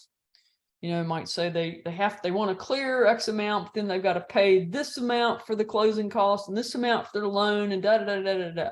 So what are the typical things that the seller has to pay for? The seller is going to pay your commission. Okay, that's going to come out of their side. 6%, 5%, they're going to pay the commission. They have to pay for the deed to be prepared because they're going to give a deed to the buyer. So the attorney's going to prepare the deed and the seller has to pay for that. And then they're going to pay excise taxes because, you know, government's got to get their little cut, right? And you've calculated excise tax before. That's, you know, you pay per 500. So you take the sales price, divide by 500. And then if there's anything left in the decimal, you go up because it's always a whole number. You never give cents.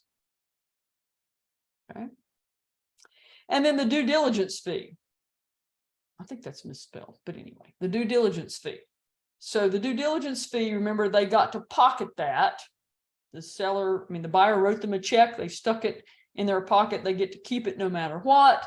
But the buyer gets to count that towards the sales price, right? So they have to, that has to be debited. And then the credit's going to be the sales price, woohoo, and maybe some taxes, right? We don't know yet. That all depends what time of year it is and that kind of thing. But they're always debited: commission, deed prep, excise tax. Okay. Due diligence, if there is one, there may not be a due diligence, right? Some people only do earnest money. Lately, it's only been due diligence. Mm-hmm. And then credits, the sales price, maybe some other things. Right. Any questions about that or anything else you can think of that might go in there for debits and credits that you want to know about?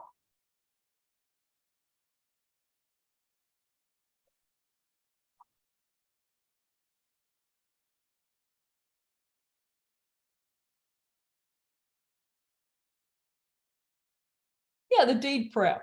So, so when you do transfer of title, what you want to have is a general warranty deed. That's what I want to get. And that's where the seller guarantees the buyer that there's not going to be a defect on the title, you know, that they can actually sell them the house and they're going to give them the title to the house, right? So that deed has to be prepared by an attorney so that they can sign it. And they're going to have to pay the attorney for that deed preparation. So that's the deed preparation fee. That's where the attorney goes and does the title search and gives the opinion of title or maybe the title abstract, creates the deed, and then the seller signs it, and they have to like sign it wet signature and it has to be notarized. It's not one you can do electronically, right? And so that's the deed. And then the buyer gets a copy of the deed. Okay, after it's been filed at the courthouse, they get a copy of the deed, or they get the deed, and then that, yay, they have title to the property then. So that's what the deed prep goes for. Anybody else with a question about any of those things?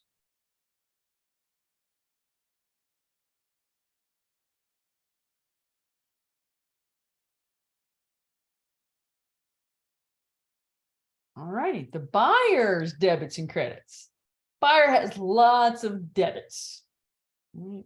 They gotta pay for the house they're buying, sales price. They gotta pay for anything related to their due diligence. And what might that be? What's something related to due diligence? Inspections, inspections. Inspection, what else? Surveys. Surveys, yep. Little crawly things, creepy crawly things. See if you got any Pest creepy crawly. inspection. Pest inspection, yep, the pest, maybe radon inspection, right? They might do an inspection, they might check for radon, they might have a survey, they have to have a pest inspection. Might be an appraisal. Okay, which sometimes they'll call that due diligence, sometimes it's part of a lender fee. Lender fees, origination, discount points, those kinds of things. Attorney fees, that's the amount that the attorney gets to prepare this lovely document here, right? The attorney gets a lot of money to do that. Whoops, wrong button. The deed recording. Okay, so after the seller has signed that deed, then it's going to be recorded at the courthouse, giving because the seller's the only one that signs it, right? They're the grantor granting this deed to the grantee, the buyer. And then if they have a loan, there'll be a deed of trust. And so they have to pay the attorney to go record those things. And then they'll probably have to pay for title insurance. Okay. And then there could be some other things, but let's go back to this. So those are the normal debits. Sales price, anything related to the due diligence, the lender fees, the attorney fees, deed of trust to record those, and then title insurance. And there can be other things, and we'll see as we go through. So again, as you're thinking about this, don't try to just memorize a list.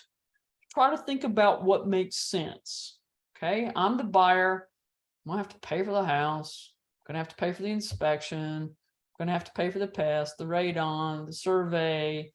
Might have to pay origination fee. Might have to pay some discount points. Might have to pay for an appraisal. Gonna have to pay for the attorney. Gonna have to pay for the recording fees. Might have to pay for some kind of overnight fees. You never know. Got to pay title insurance. Probably gonna have to escrow some stuff. So just think about it. If you were buying, what are all the things that you would have to pay for?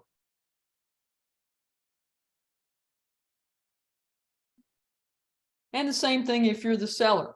All right, I got to pay that commission. I agreed to pay them at 6%, dadgummit. All right. And I got to get the deed ready. Yep, got to pay that. And oh, yep, the government's going to make me pay the excise tax.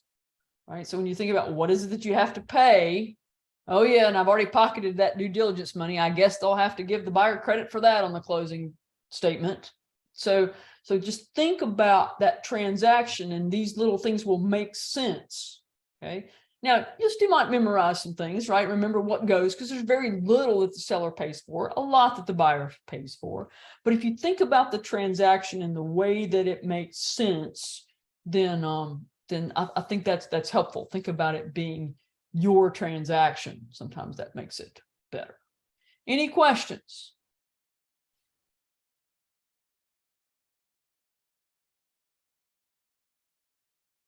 And we are at another break time. My, how time flies when you're having fun. So let's take another 10 minutes and come back at 11:03.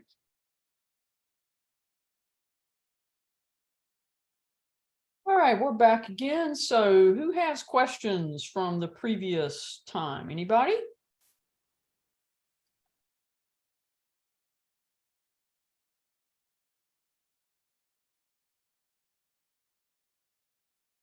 Okay, not seeing anything.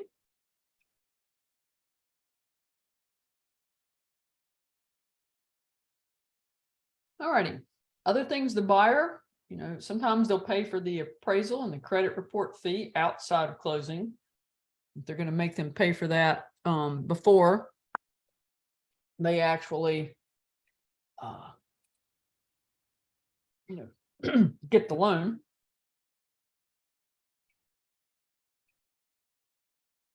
Sometimes the appraisal's paid outside of closing. Credit report fee might be paid outside of closing, and they'll tell you at POC, it'll say POC, paid outside of closing, when you do the actual problem. Buyer's debits and credits. Buyer, they're going to have some money, the loan, okay? And they're going to get credited for the due diligence fee they've already paid, right? They get credit for it. It counts towards their purchase price. And they're going to get credit for the earnest money deposit. Again, it counts towards their purchase price. So those are credits on the closing statement, things they've already paid, right? That they're going to get credit for on that closing statement. Yeah. So those are their credits. And think about it again logically. I get money from the bank, that's my loan. I get credit for the things I've already paid. Those are some of the credits I'm going to get. Interim interest, we've talked about that already. So now we're going to talk about it again because it's very important. You can never see it too much. Please slow down just a little bit. Just red star. Okay. You see the big red star here, and that's going to mean that this is a very, very important thing that you're going to be tested on. All right, so if you remember, we talked about interim interest and did a little bit of a thought problem on it before. The buyer's getting caught up on interest owed to the lender. And so when we think about how this works, okay, it's calculated from the day of closing. Okay, calculated from the day of closing to the last day of that month. So on the example that we looked at before, okay, we saw that they only had to pay for the 29th, the 30th, and the 31st. Someone needed to go back to look at the credits again. We've talked about these a lot. The credits, you get money for your loan, your DDF, and the EMD. So you think about this again.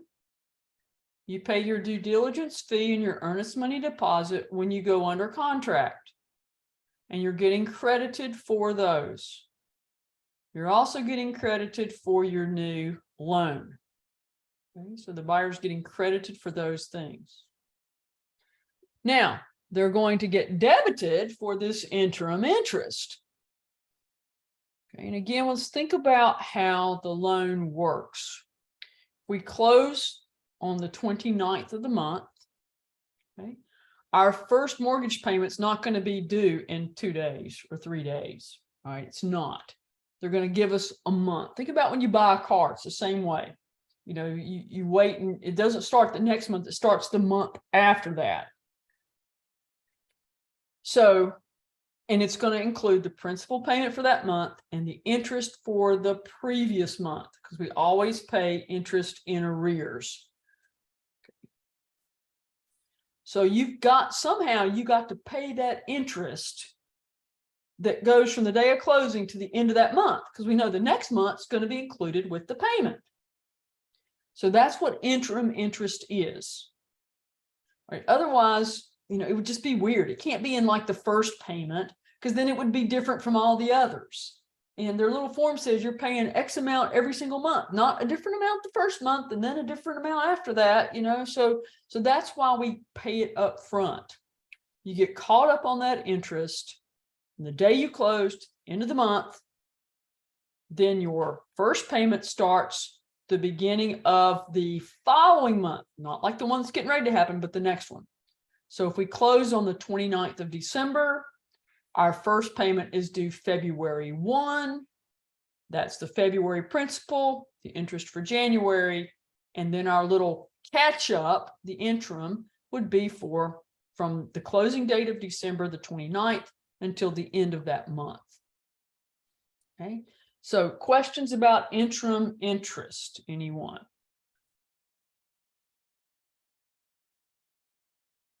Okay, and you will have to figure interim interest. All right, so you, as the broker, you must know settlement statements, inside, outside, upside down. Thorough understanding of the settlement statements, the things that we looked at from the book, the ALTA, the HUD, the closing disclosure. Now, you're going to need to know kind of what's going on, and then you've got to verify the entries about which you would have direct knowledge. So the things you would know about, you know the amount of the due diligence fee. You would know the amount of the earnest money deposit. You would know the number of days in a month. So you can see if they calculated the taxes and the rent prorations and those things correctly. Okay. And so you're looking for things, you know, on the settlement statement that might be incorrect. And they're usually, I mean, every time I've done one, there's always been something I found that was wrong. The very first one I ever had an $80,000 mistake in the loan payoff for my seller. $80,000 mistake. So, you know, I got to look at the disclosure before it went to my seller. Thank goodness, because they would have had a stroke. That was all their profit. So you need to know those things. Find the issues if there are any, okay, and save your buyer or your seller the headache of getting something that's wrong and all the stress that will come with that. So that's why we do this math that we're getting ready to do. And that's why we talk about the entries. And that's why we keep going over and over and over, because this is your bread and butter. When you close, the other thing you need to know is make sure they did your commission right, for sure. Sure. So you need to have an understanding. And sometimes the commissions are funky. Sometimes it won't be 6% split 3 and 3. Sometimes it'll be 4 and 2.5 or 6.5%, or it'll be 4 and 2, or it'll be 3.5 and 2.5. So you'll have to understand what's going on so that you can look for errors. People have, you know, gotten slapped on the wrist for, you know, not catching errors that happen on a settlement statement. So you don't want that to be you. All right. Any questions about what your responsibility is? Now, you don't have to verify the accuracy of something you would know nothing about. Thank goodness. The things you should know about, you need to make sure they're right. Okay. All righty. So let's see. What are the things we can verify? Debits and credits. The sales contract figures. The prorated item. That's your interim interest. The excise tax. Bottom line figures. Rents. Taxes. All those kinds of things, and any unpaid invoices that you have knowledge of. Sometimes when people get the pest inspection, they'll pay it outside of closing, and sometimes they'll want it paid at closing. So you need to make sure that anything that's going to be paid at closing gets included. And so we want all that taken care of at that point in time. Okay.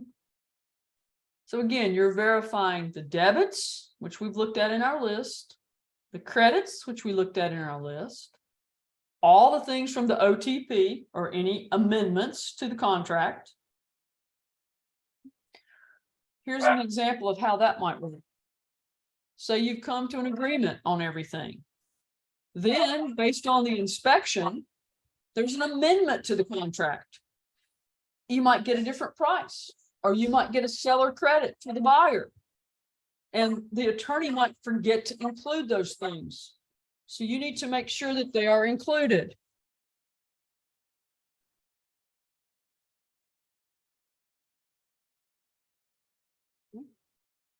Had that happen on one recently. Okay, we were waiting to see how the mortgage lender wanted to treat this $15,000 credit they were going to get. Did they want to adjust the sales price, or do they want it to be a seller credit that would go towards closing costs? Turns out it was a seller credit that went towards closing costs. So we needed to make sure everything was right. Okay, so you verify the debits, the credits, sales contract figures, any changes to the contract, prorated items, interim interest, excise tax, all the bottom line numbers, make sure they make sense, and all the invoices. Any questions about that before we move on?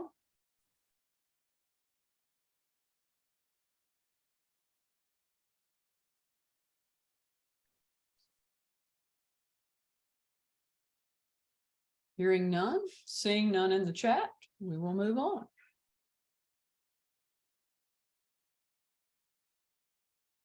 Okay.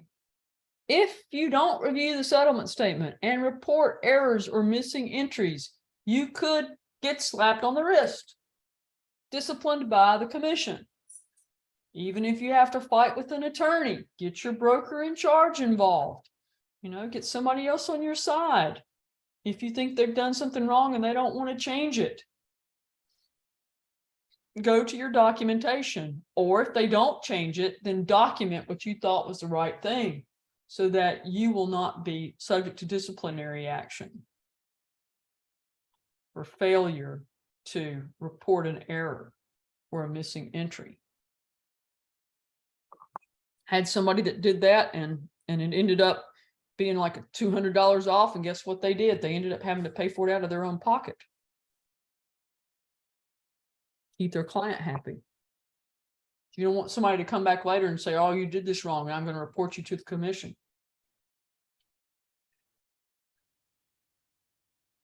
Okay. They might censure, reprimand, suspend, revoke, those kinds of things, depending upon what you did wrong.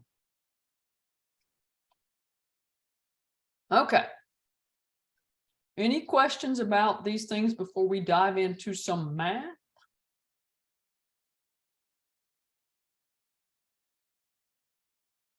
Anybody need to see anything on a previous slide to make sure they got it right? Just let me know now.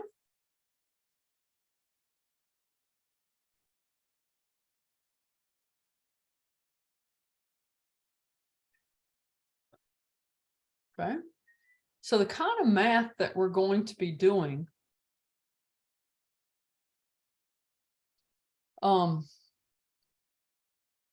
involves a lot of different things, and it takes a while to do. So we're going to be looking at a mini closing disclosure problem. And we call them mini because you don't do both sides here in pre. You do both sides when you get into post, but you don't have to do both sides while you are in pre. So closing disclosure under Unit 21 in your online learning system, there are lots of practice ones. Okay, and we're going to look at closing disclosure number 1 together. Now, the first thing that I highly recommend that you do is download and print this off, or get a plain piece of paper and write on it this exact information. Draw something, okay, that has lines, credits, debits, put up there at the top if it's for the buyer or the seller. And then what we're going to do is, as we read each thing, we're going to put it in the right place and see how it all works out. Okay, and you do one thing at a time. Go very slow, be very methodical, make sure you do your math correctly. Okay. So This is kind of how we're going to go through this. The buyers enter into a purchase contract with the sellers to buy the house for $210,750. Okay. Purchase contract provides a November 24th settlement date. The sellers paid the taxes prior to closing. Okay. And it's going to be prorated at settlement using a 360 days. Okay. And what they paid was $26.10 for the taxes. Debits and credits for the following items should be made according to the common practice. Then they're going to give us all of these numbers here. Okay. And then they're going to say, how much cash must the buyers bring to the settlement? Okay. So, as we work on this problem, we're going to end up with something that kind of looks like this. Okay. It's for the buyer. We're going to list credits on this side. We're going to list the debits on this side. We're going to add everything up and subtract. Okay. Add everything up and subtract. So that's kind of what our sheet's going to look like.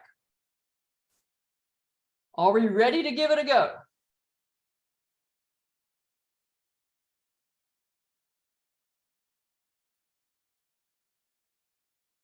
Okay.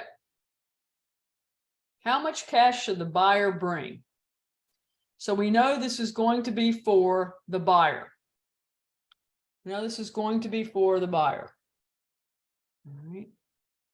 So the first thing that I'm going to do is I'm going to write the word buyer right here. Buyer. It's going to be for the buyer. And this is going to look a little weird because I got to scroll down and scroll up. I'm not sure how it's going to move this down when I go down. The buyers enter into a purchase contract to buy the seller's house for $210,750. Is that a credit or a debit for the buyer?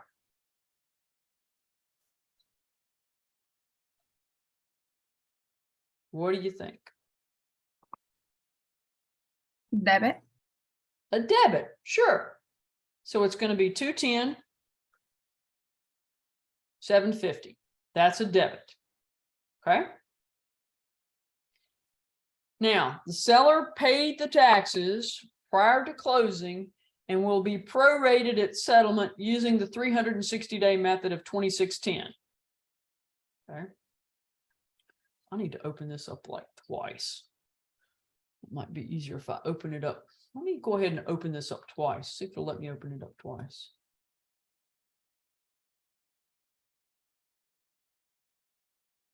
If I open it up twice, then we won't have to keep switching back and forth. It'll still overrun, but it might look a little better to open it up twice.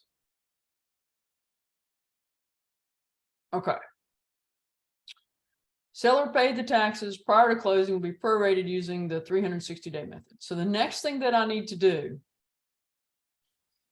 is I need to take my 2610, right, and figure out the taxes.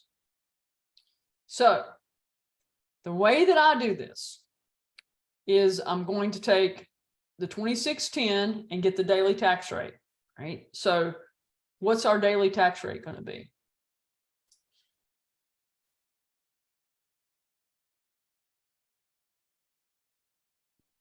$7.25. Okay, so that's the 2610 divided by 360. And you got 7 point what? Take it out 4 decimals.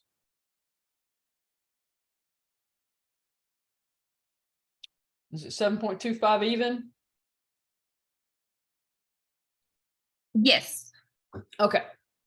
7.25. Okay.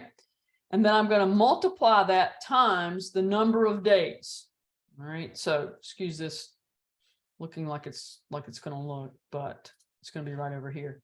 So it's November the 24th. All right. So I know that there are 30 days in December, right? So I know it's going to be 30 days. And then November, who owns the day of closing? The seller. Seller, right? So they're paying for those tax days. So my days start on November the 25th is one day, November the 26th, 27, 28, 29, 30. So how many days did I get?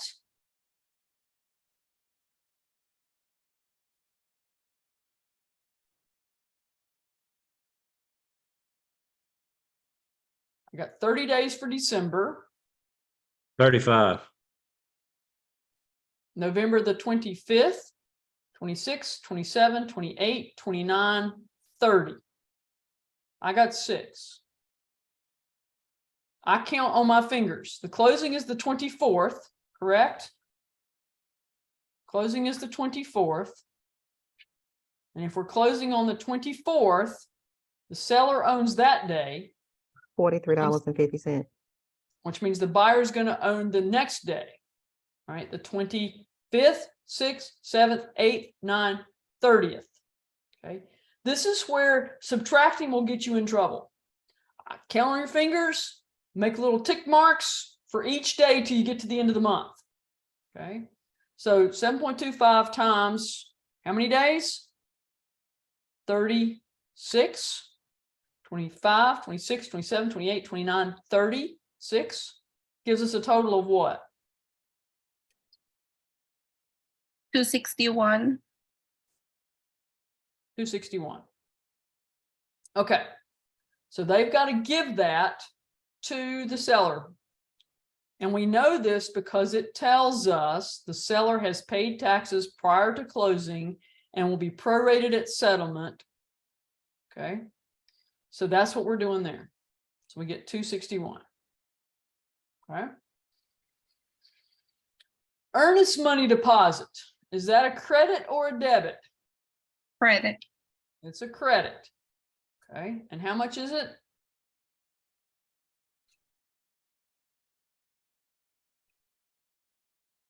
How much is it? 4,500. Thank you. Yes, 4,500.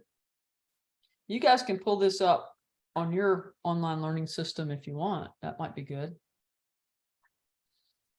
And we'll put on here that this is the EMD.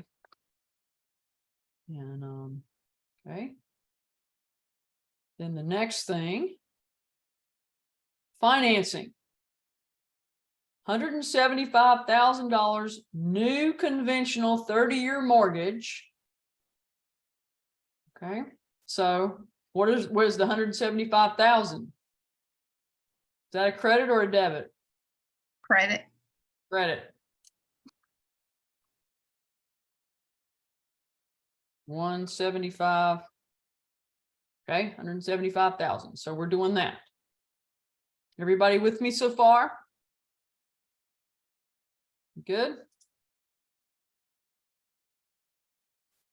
Okay. Now, a 1% loan origination fee. So what's that going to be?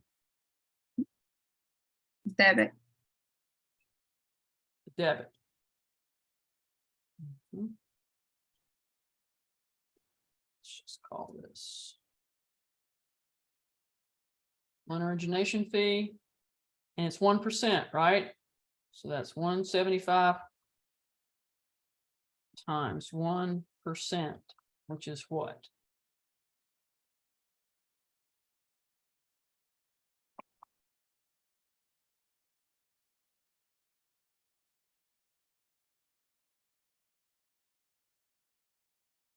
$1,750. 1750. Right? Good.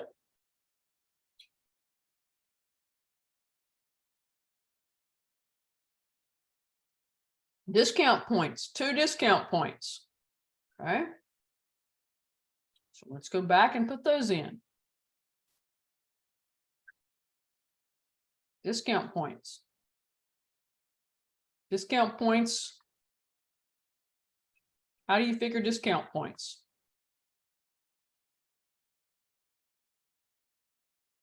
Anybody know? 1/8. Each discount point is what percent of the loan?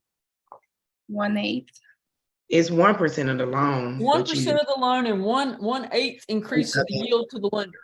Exactly. So 1% of the loan times 2 discount points. Whoops, you don't need 2 times signs in there. So 175 times 1% times 2, because it's 2 discount points, should give us what number?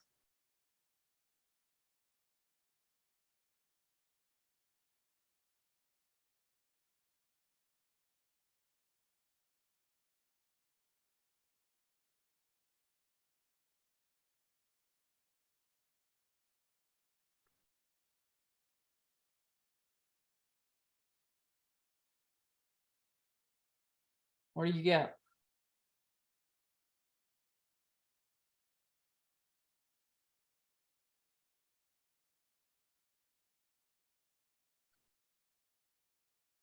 Are we still there? Is everybody still there?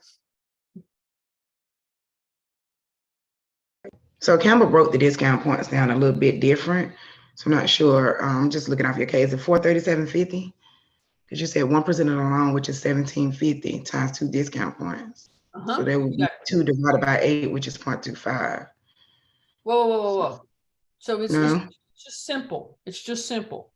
175 times 1% is 1750. There are 2 discount points times 2. 1750 times 2.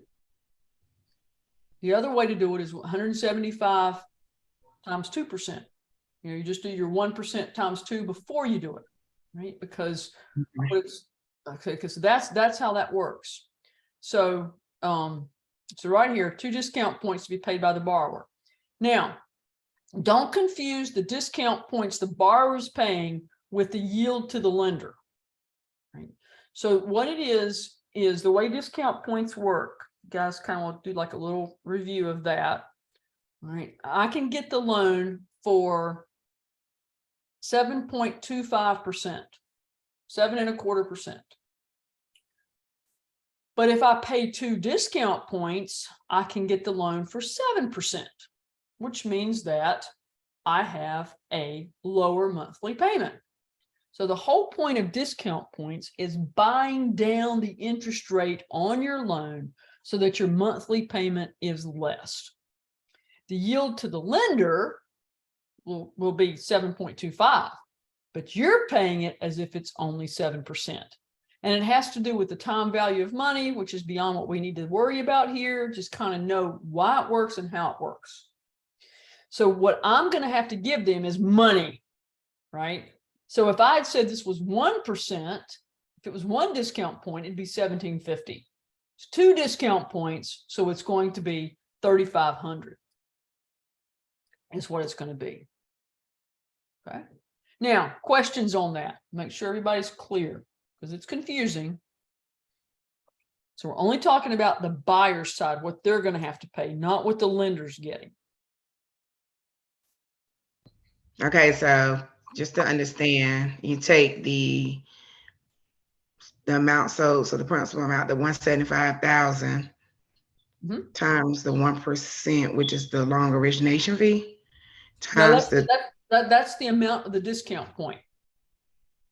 So each discount point is 1%. Your loan origination fee could have been 0.75, or it could have been. I get what you're saying. Okay. So because they happen to both be 1% in this example, doesn't mean they'll always be 1%. You know, the loan origination fee can vary. Discount point, always 1%. Loan origination fee just happened to be 1% in this particular example. Oh, okay. But basically, so it's the amount times the original 1% discount fee time multiplied by however many discount points the buyer purchases. Gotcha. That's it. That's exactly right. Yep. Very good. Okay.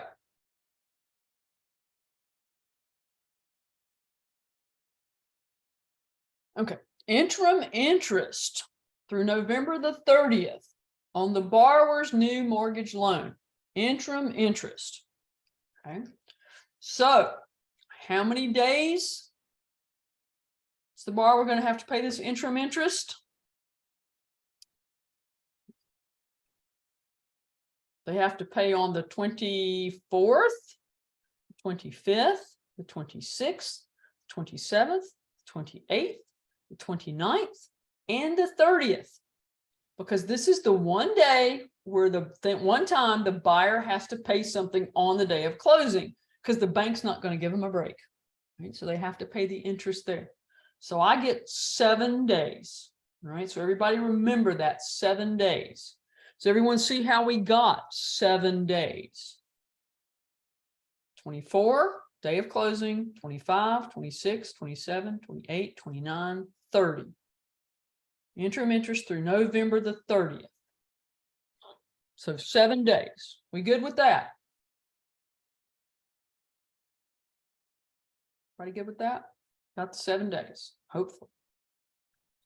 Okay, the next piece is 7 days times what? Anybody have a clue?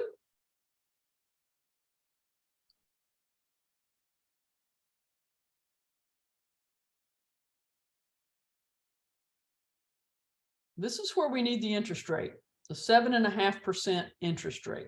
And fixed interest rate is 7.5%, 7.5%. So what we're going to do with this is the interim interest. Okay, 175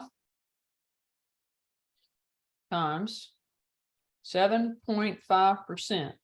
That's going to give me the amount of interest they're going to pay for how long?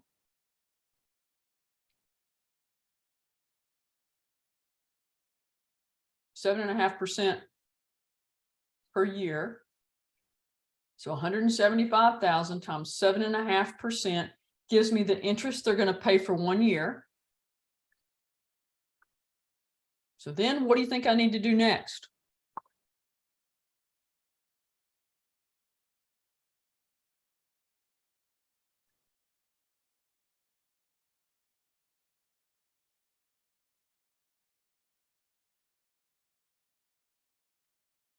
If I've got the interest now figured out for a year, and they've got to pay for 7 days, I best get that interest down to daily. So 175,000 times 7.5% gives me the interest for the year. But I need it for the day. So how many days are in a year? 360. 360. Okay. So dividing it by 360, so 775,000 times 7.5% gives me the interest for the year. I divide it by 360, that gives me the interest for the day. And then how many days do I have to pay this interest? 24, 25, 26, 27, 28, 29, 30, 7 days. All right. So let's see what kind of highfalutin math that is. So is it 255.20? So the 175,000 times 7.5%, did you guys get 13,125?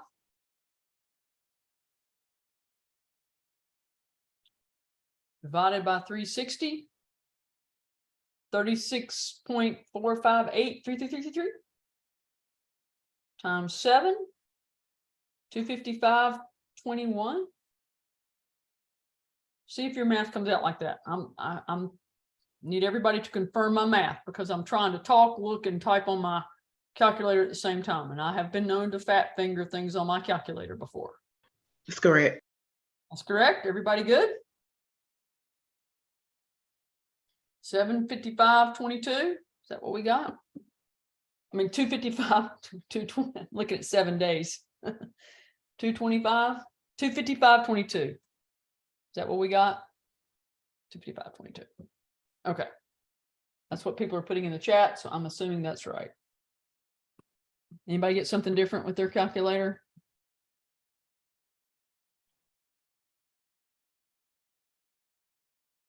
$255. I got 255.21, 255.21, 22.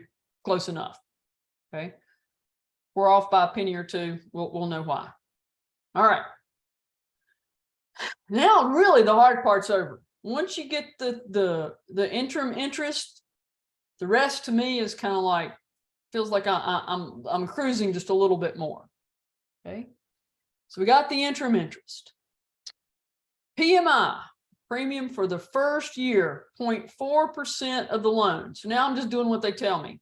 0.440% of the loan amount. Okay. So this 0.40% of the loan amount, this is, well, I call it PMI. The loan amount's 175. Okay, 175,000 times, what was it, 0.4%? 4% of the loan amount. So I'm just going to do that math.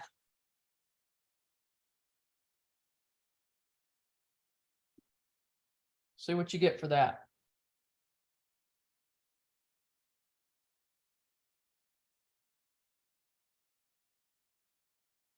$175 times 0.4%. Yep. 7,000. 0.4%. 0.4%. I think you're off by a decimal point. I think you did 4%. 175 times, if your calculator has percent, type 17500 times 0.4, hit the percent key and then hit equals.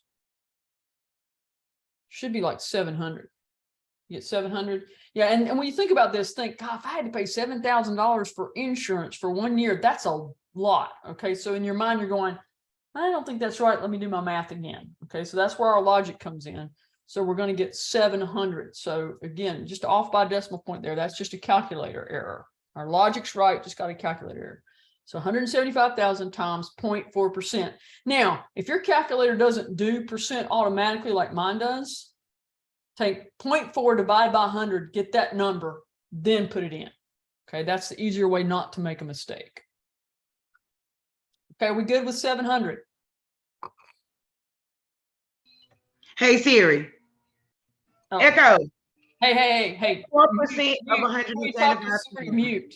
I'm sorry, because I'm sorry. I was finna answer and I'm going back because you said it's 700. 4% of 175,000 is 700. 0.4%.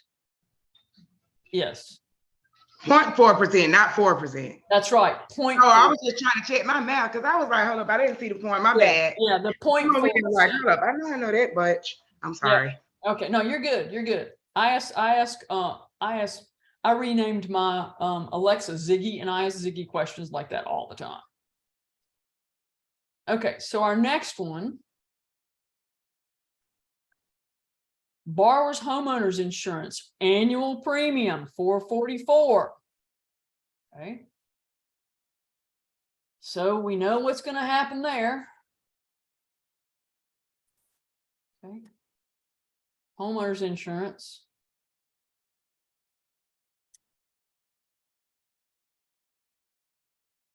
And they said that we have to pay the whole premium for a year up front, $444. They just told us that. We didn't have to do any math. They're just telling us. Okay. All right.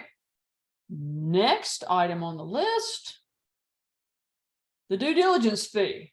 Oh, is that a debit or a credit? Credit. Credit. Yay, finally another credit. And it was $250. So let's give them the DDF. 250. Whoops, 350. See, that'll mess me up if I put the wrong number in. Okay. Now let's go down again. Attorney's fee. Just going to put it in. Attorney's fee was what, $450? Okay. Because I pay the attorney. Okay. Title insurance, $475. There's another debit.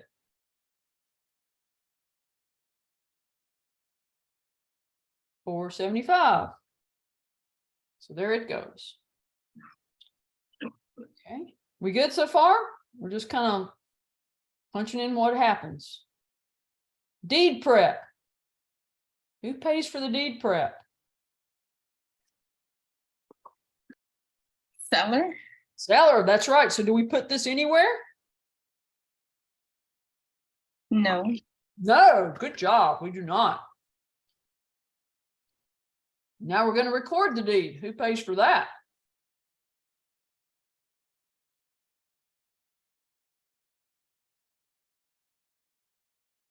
$15. Walk down the courthouse and record the deed. So the buyer pays for that because now they've got the deed, they want it recorded so it protects them. All right, now let's go down, see what's next. Survey. 300.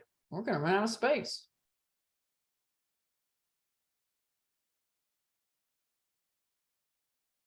Okay, paying for a survey. There we go. Courier fee. Yeah, I gotta pay a courier fee. Sometimes both sides have to pay that, and it could be different amounts. What was that? $25? Courier fees, $25. Okay, then they have to escrow 4 months of property taxes and 2 months of homeowners insurance. All right.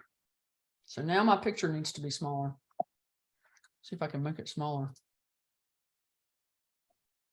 I'm gonna have to get out of the annotation. Still can't make it smaller. Gonna run out of room. A lot of stuff.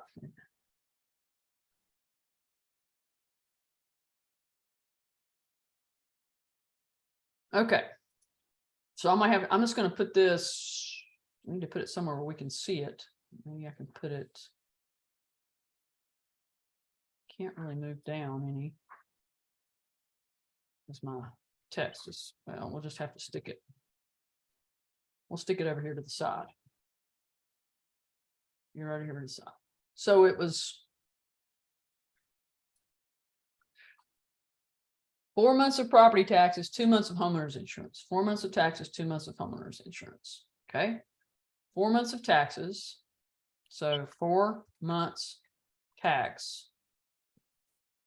4 months tax. Okay, 4 months of taxes is going to be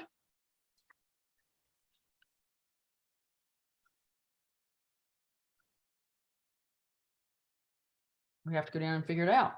All right, so the taxes was $26.10 for the whole year. So to get the 4 months, we have to do what?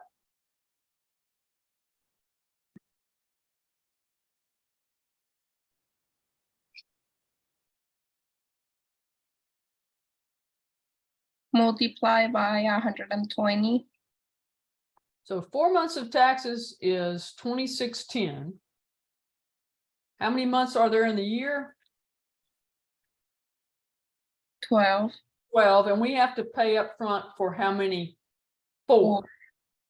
So we're going to take the 2610, divide it by 12 to get the per month tax, and then multiply it times 4. To get the 4 months we have to escrow. So we get the monthly tax rate, 2610 divided by 12, multiply by 4. And that gives us how much we have to escrow for our taxes.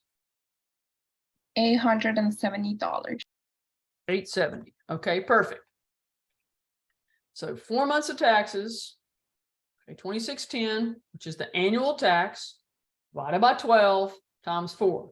Now, where did I get that 2610? They told me right here, taxes, 2610.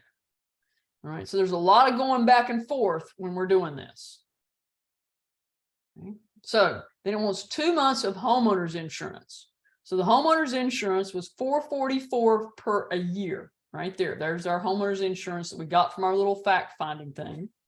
So I'm going to put it on this line just because we're running out of room. And I'm going to call it HOI, okay, homeowners insurance, the escrow. 444 divided by 12, because we have to get it per month, right? Times 2 months. Because they told us 2 months. So what do we get? 74. 74. Okay. Now, phew, are we done? Looks like we are. So now our next task is to add up all these numbers, and subtract. Okay, so I'm gonna let everybody punch that in on their calculator. First, let's see what we get for the credits, and I'll let you all punch the debits in and see what you get. So for the credits, that's pretty easy, right? 175 plus 4,500 plus 250, right? Those are their credits.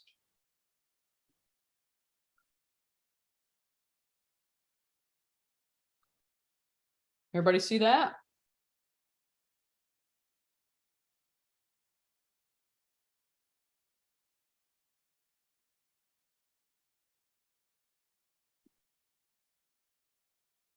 See what you get. What do you get?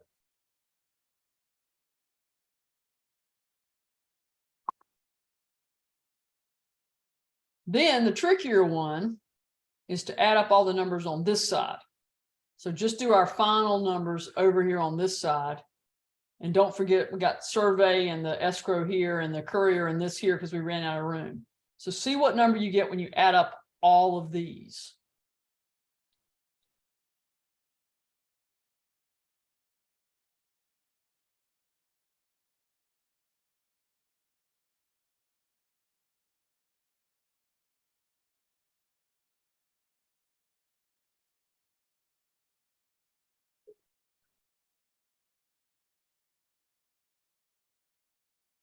We'll do this, and then we'll take our break.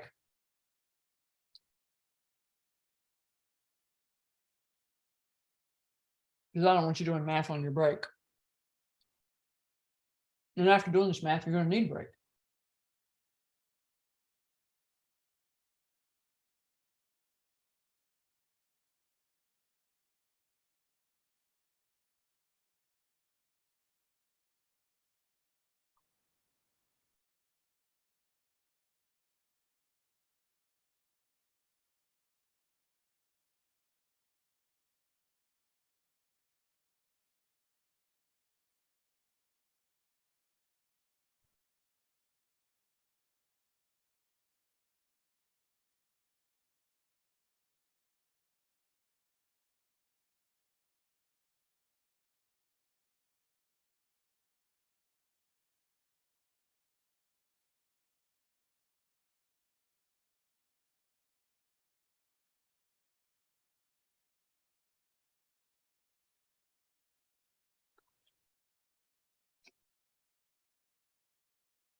Good job, Bernice.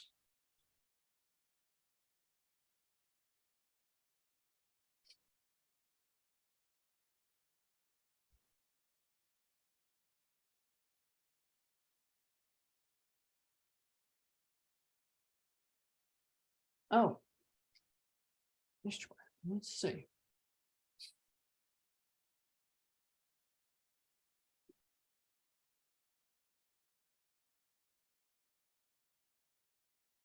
Can you unmute?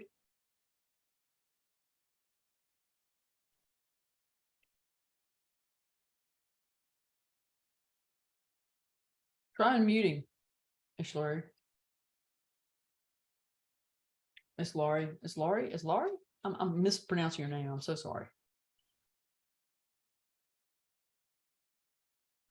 I'm asking you to unmute. You get a little thing popping up because you're just muted. That's all. There, now talk. Oh, try it again. Go ahead and say something. Maybe your microphone volume's low. Test your microphone. I see you're unmuted now, but there's no sound coming out.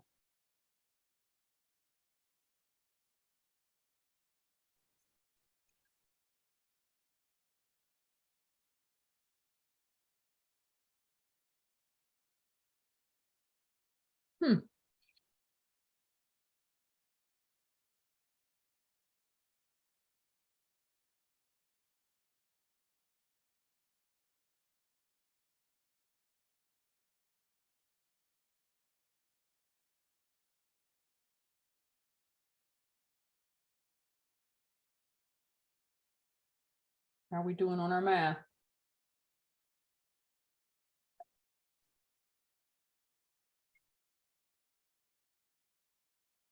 This is one where you want to really make sure, you probably type it in 2 or 3 times because calculator errors are so easy to make. Putting in all these numbers on the debit side.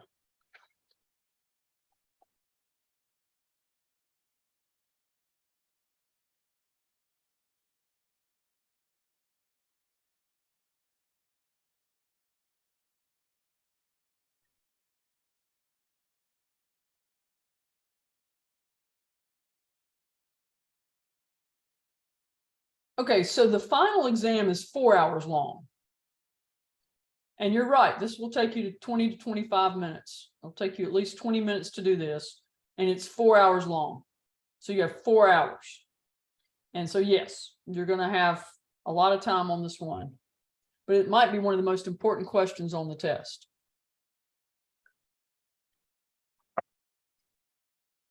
To know how to do for your future career. Now, if you don't do it, you missed one. Will you still pass? Maybe. Because it's just one. But sometimes with these scenarios, they'll then ask you several questions leading up to it. Like this will be part of your proration and and they'll ask you 3 or 4 questions from one thing. But you're right. You're right. It takes 20 to 25 minutes to do this problem. I'm not sure I understand. And you don't want to rush it.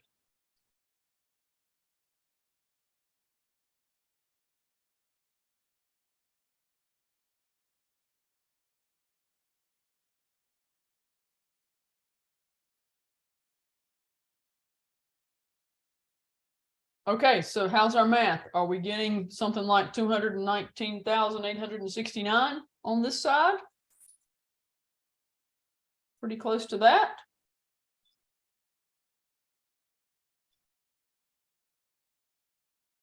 And then subtracting out, getting 4119.21.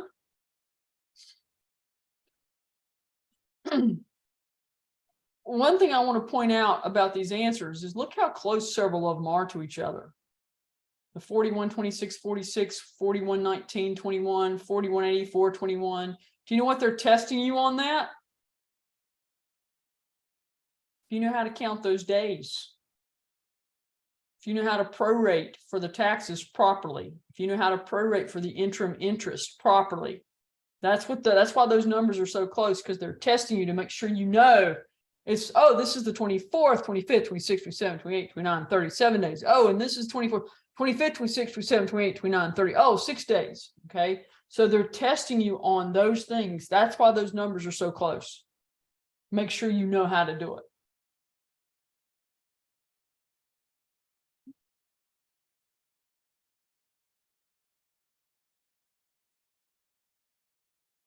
So if you need, take a picture of this right now because I'm getting ready to clear the screen. So pull up your phone, take a quick picture. Okay, and I'm going to clear all of our writing on here.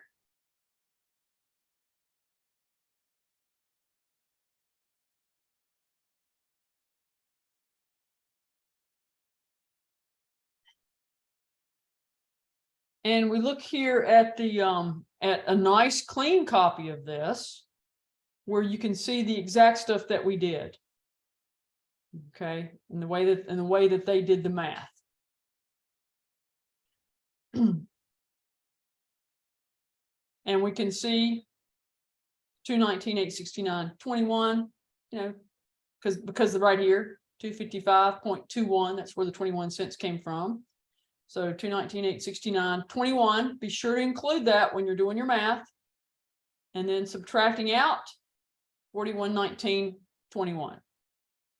Okay, so this shows you exactly what everything is and kind of how it was calculated, similar to what we did. Okay, same way that we did it. So you can see what the answer is supposed to be.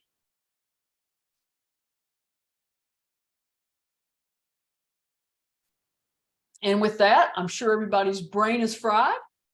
So let's take a break and come back at 12:11. And then we'll do questions and look at some more math.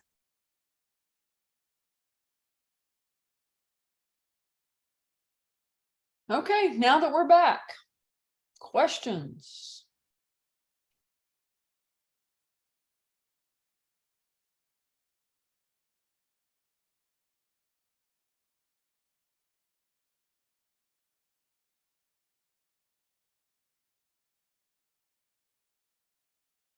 Surely there's some questions.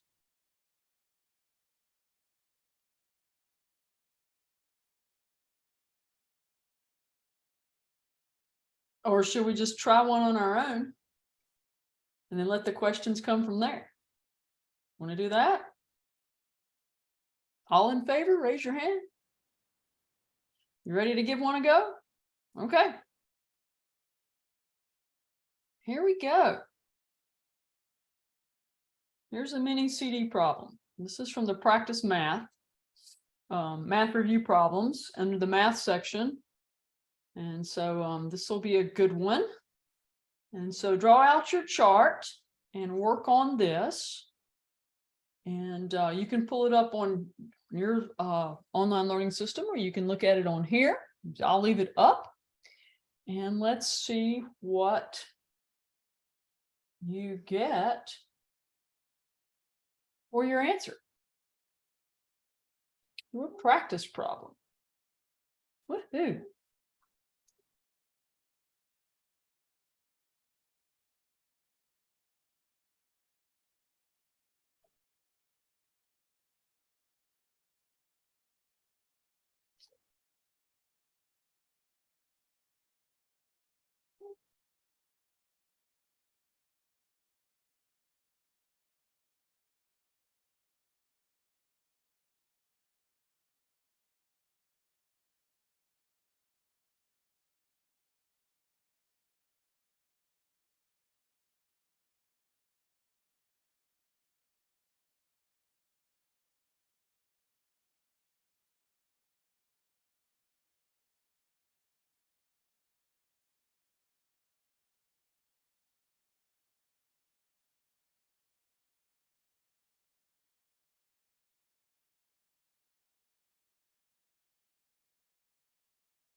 Hey, girl.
You might be close to getting an answer, and when you do, put it in the chat.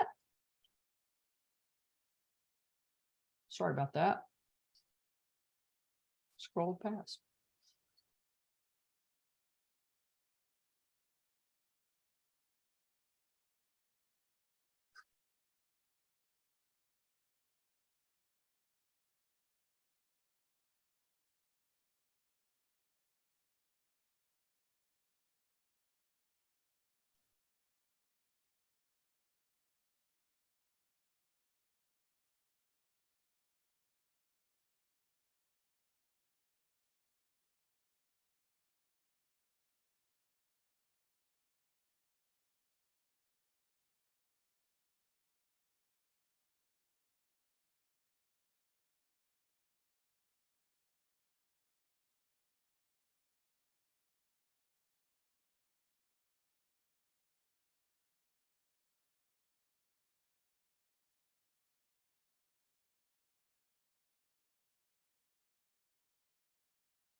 Come on, just leave. I'm just a 10. Oh.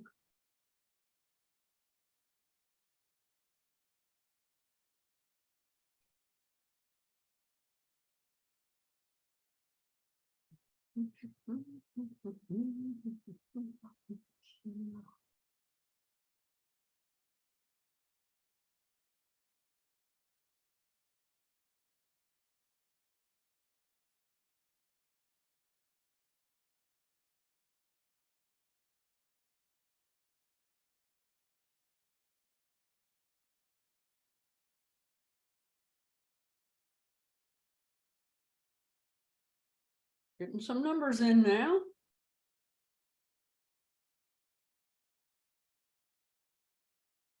This is pretty representative of what you'll see on the test. Except it may not be in paragraph form, it may be like in a list. Some part, little piece of it will be paragraph and the rest will be a list. Sometimes they mix it up.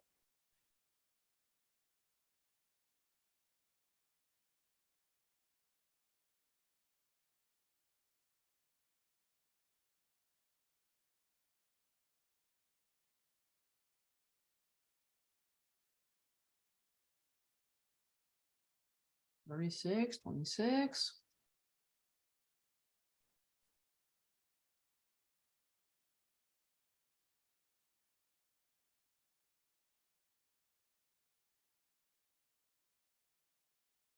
Here's the answer.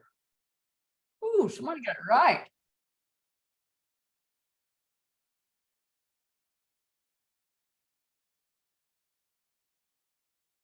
Can't make this. Let's see if there's any way I can make this. Can't really shrink it down, I don't think, so you can see.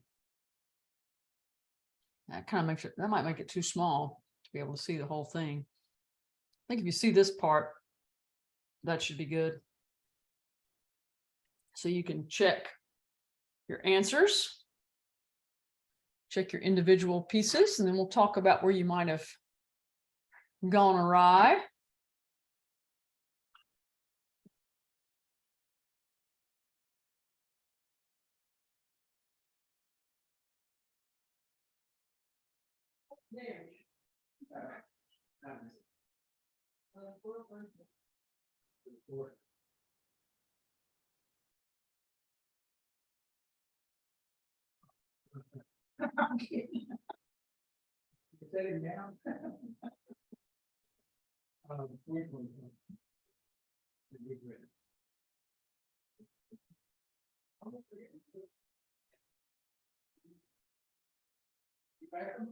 I did. Oh, we're thinking about you.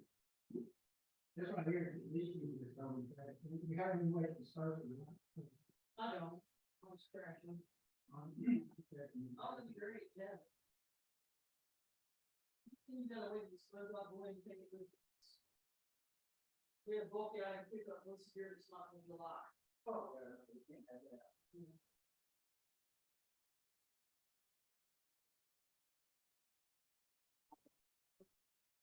She got used to it. And so here she is. Oh, yeah.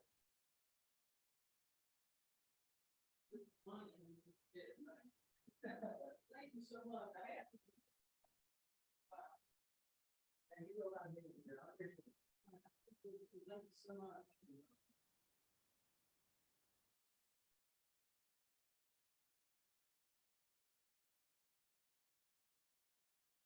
Okay.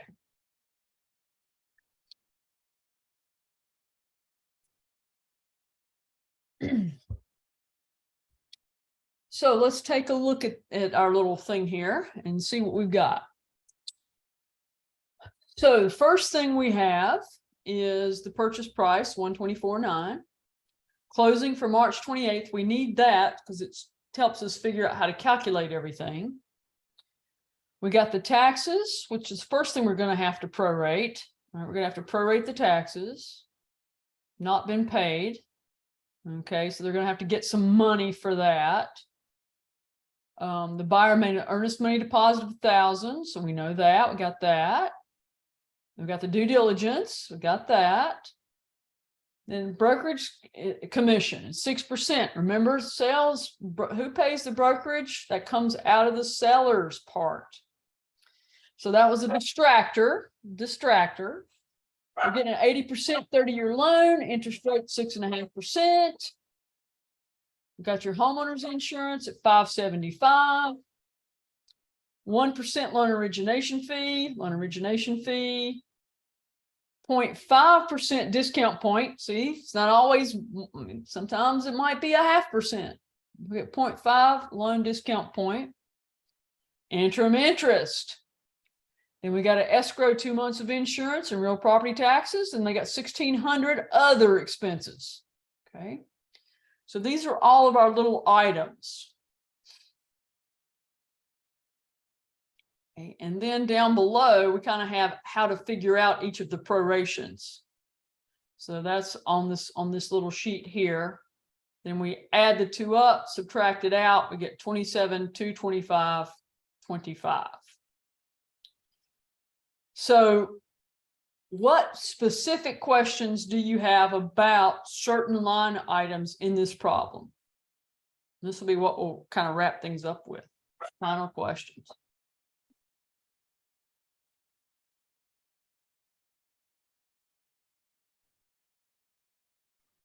So enter tax. What is enter tax?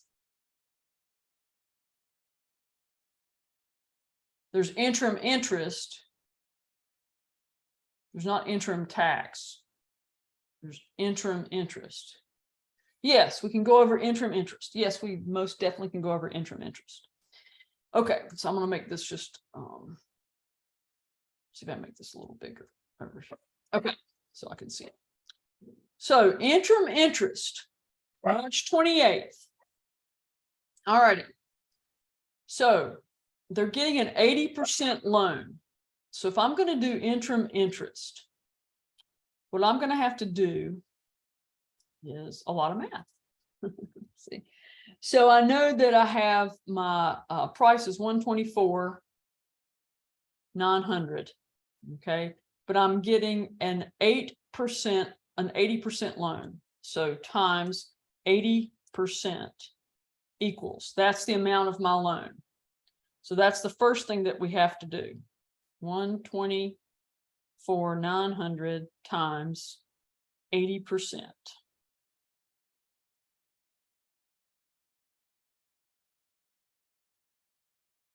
I'm doing my math on my calculator. Never a good idea. Okay. Somebody, what did you get when I'm trying to talk? Times 80%. Oh, geez. 124,900 times 80%. Did you get 99,920? We good with that? Is everybody good? Yeah. Okay. All right. So that's the amount of the loan. All right. So if you don't get that right, you're going to miss discount points, loan origination fee, and interim interest. So you got to get the amount of the loan right. So if you did 124.9 and forgot to take 80%, you're already going to be off, right? Because you got to remember that part. So then they're telling me the interest rate is 6.5%. So I'm going to multiply this times 6.5%. And that gives me another number.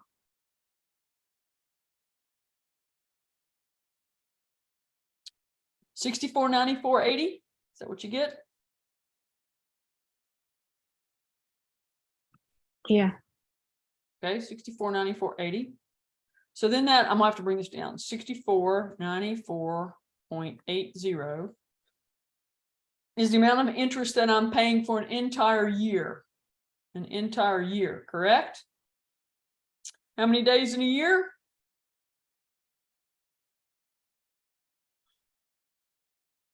$360. 360. Okay. So my interest per day is 1804. What do you get? 18.04111, something like that. 18.04. Yeah, with some Yeah, ones that 111, after it. yeah. Yeah, Mhm. 111. Okay. So that's my daily interest. All right. So now how many days do I have to pay it? We're closing on March the 28th. This is interim interest, 28, 29, 30. Okay. So times 3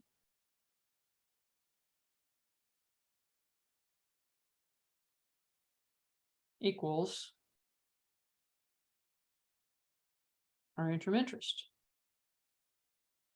54.12.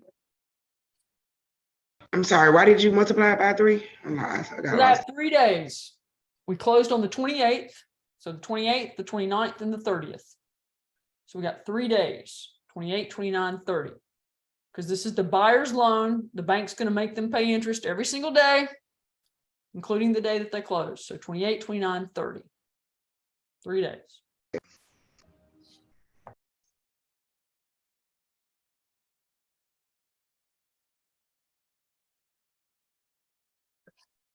I don't know.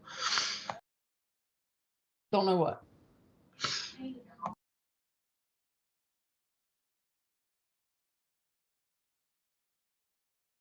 So remember, the seller owns the day of closing for everything but the buyer's interest. The buyer has to pay their own interest on the day of closing. Okay. Yeah, do we always multiply it when it says obtains a something percent of the purchase price? Yes, you do. Yes, you do. So they're getting an 80% loan. So that means, let's think about what that means. That means, okay, the house is selling for 124.9. I'm not getting the loan for 124.9. I'm getting a loan for 80% of 124.9. So if I divided it by 80%, I get a number bigger. Right? So I'm multiplying it times 80%. So think about 100% is 124.9. I'm not getting a loan for that much. I'm only getting a loan for 80% of it.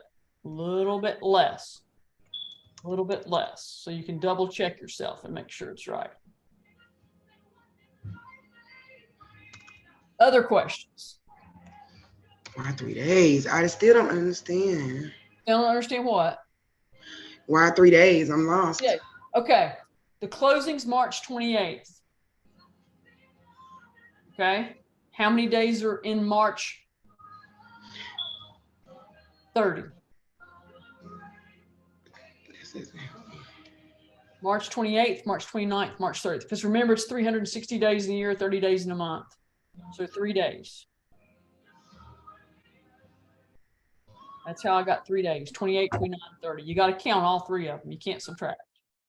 28, 29, 30. So you just got to count the amount of days to the next month is what you're saying. Yep. You count the amount of days from the day of closing till the end of that month. So March Okay, 28th, that's what I'm looking for. 29th, 30th.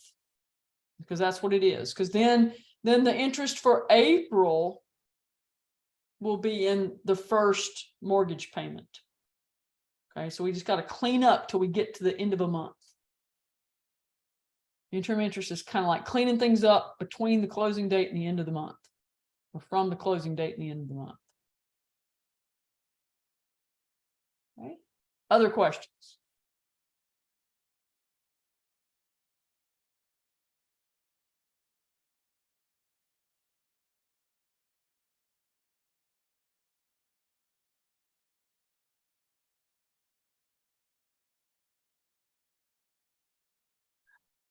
So the final answer. 27, 225, 25.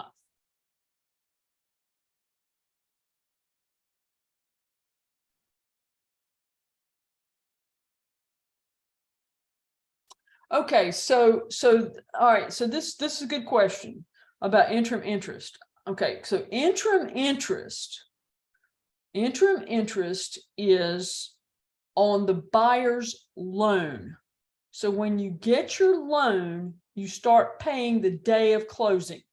You don't have to pay your loan before you close. Okay? Now, taxes that the seller's going to owe, the seller's going to have to pay taxes for January, February, up until March 28th.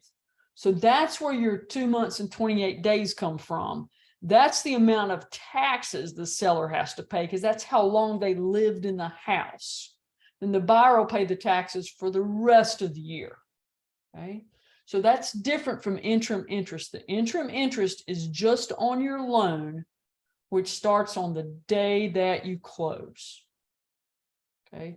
So it's prorating taxes versus prorating interest. And so this says, how much does the buyer have to bring to closing? So this is just for the buyer.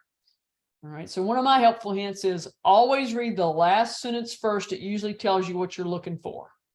So when I'm going to draw out my little chart, I'm writing credit, debit. I'm writing the word buyer up here at the top in big letters. So I remember what I'm doing when I draw out my chart.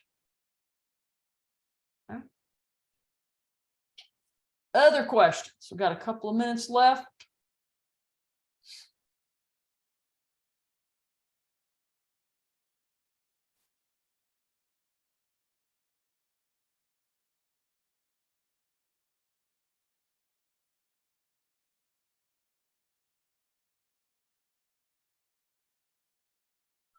So what I'm going to recommend is underneath this, well, in Unit 21,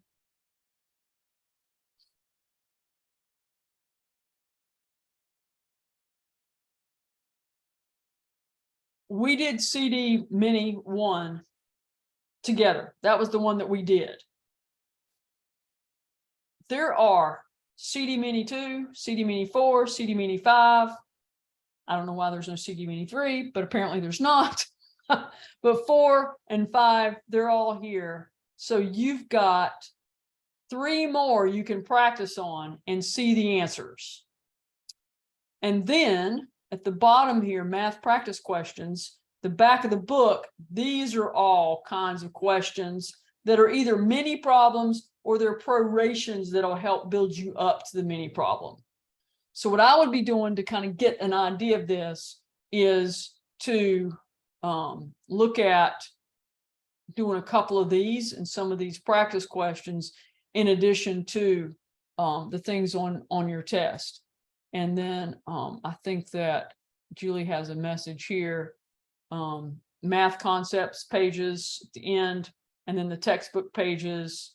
These are the numbers. So those numbers are the same ones you're going to see here for practice questions. Okay, when I added the credits, and your total shows 101, is that a typo error? I don't know. I didn't write it. That's not my handwriting. Yay! So let's see. I don't know who's, oops, that's the wrong one. Sorry, scrolled to the wrong math piece. 21. Math practice questions. No. Where did this come from? Came from math, right? Math review problems. There it is. Review solutions. I don't know. Let's see. You got 101.667.5. 9. Maybe she did have a typo. I think this is Julie's handwriting. I'm not sure whose handwriting it is, but it's not mine.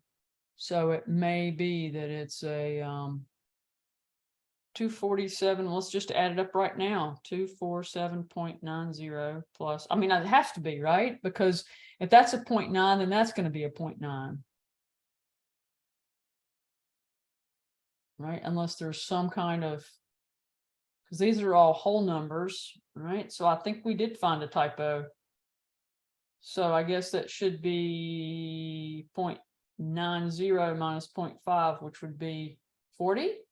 Were we off by, that's a 50 or 40, so we were off by a few cents. Yep, cool. How to get the escrow insurance amount? Yeah. So the loan escrow account and 2 months of insurance and 2 months of property taxes. So the 2 months of insurance is they tell you is you find the first year of homeowners insurance is $575. So 2 months of that is $575 divided by 12 times 2. Okay, so you got to pay the whole year up front, then they're going to escrow 2 months. So 575 divided by 12 gets you the monthly homeowners insurance times 2 months, because that's what they're asking for. And then taxes is done the same way. 1,014 divided by 12 to get the monthly tax rate times 2, because that's what they tell you they want. Escrowed is 2 months of taxes. So that's how that works. That's how we do that. So the amount times divided by 12 times 2 or whatever it is. All right. Other questions?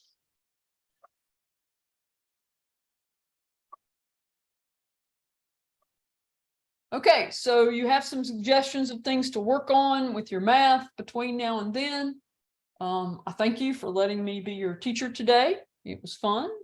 We did math. We did some hard stuff, hardcore stuff, and it was hard.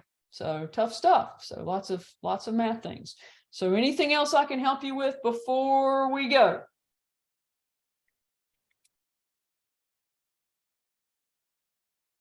Stop the recording.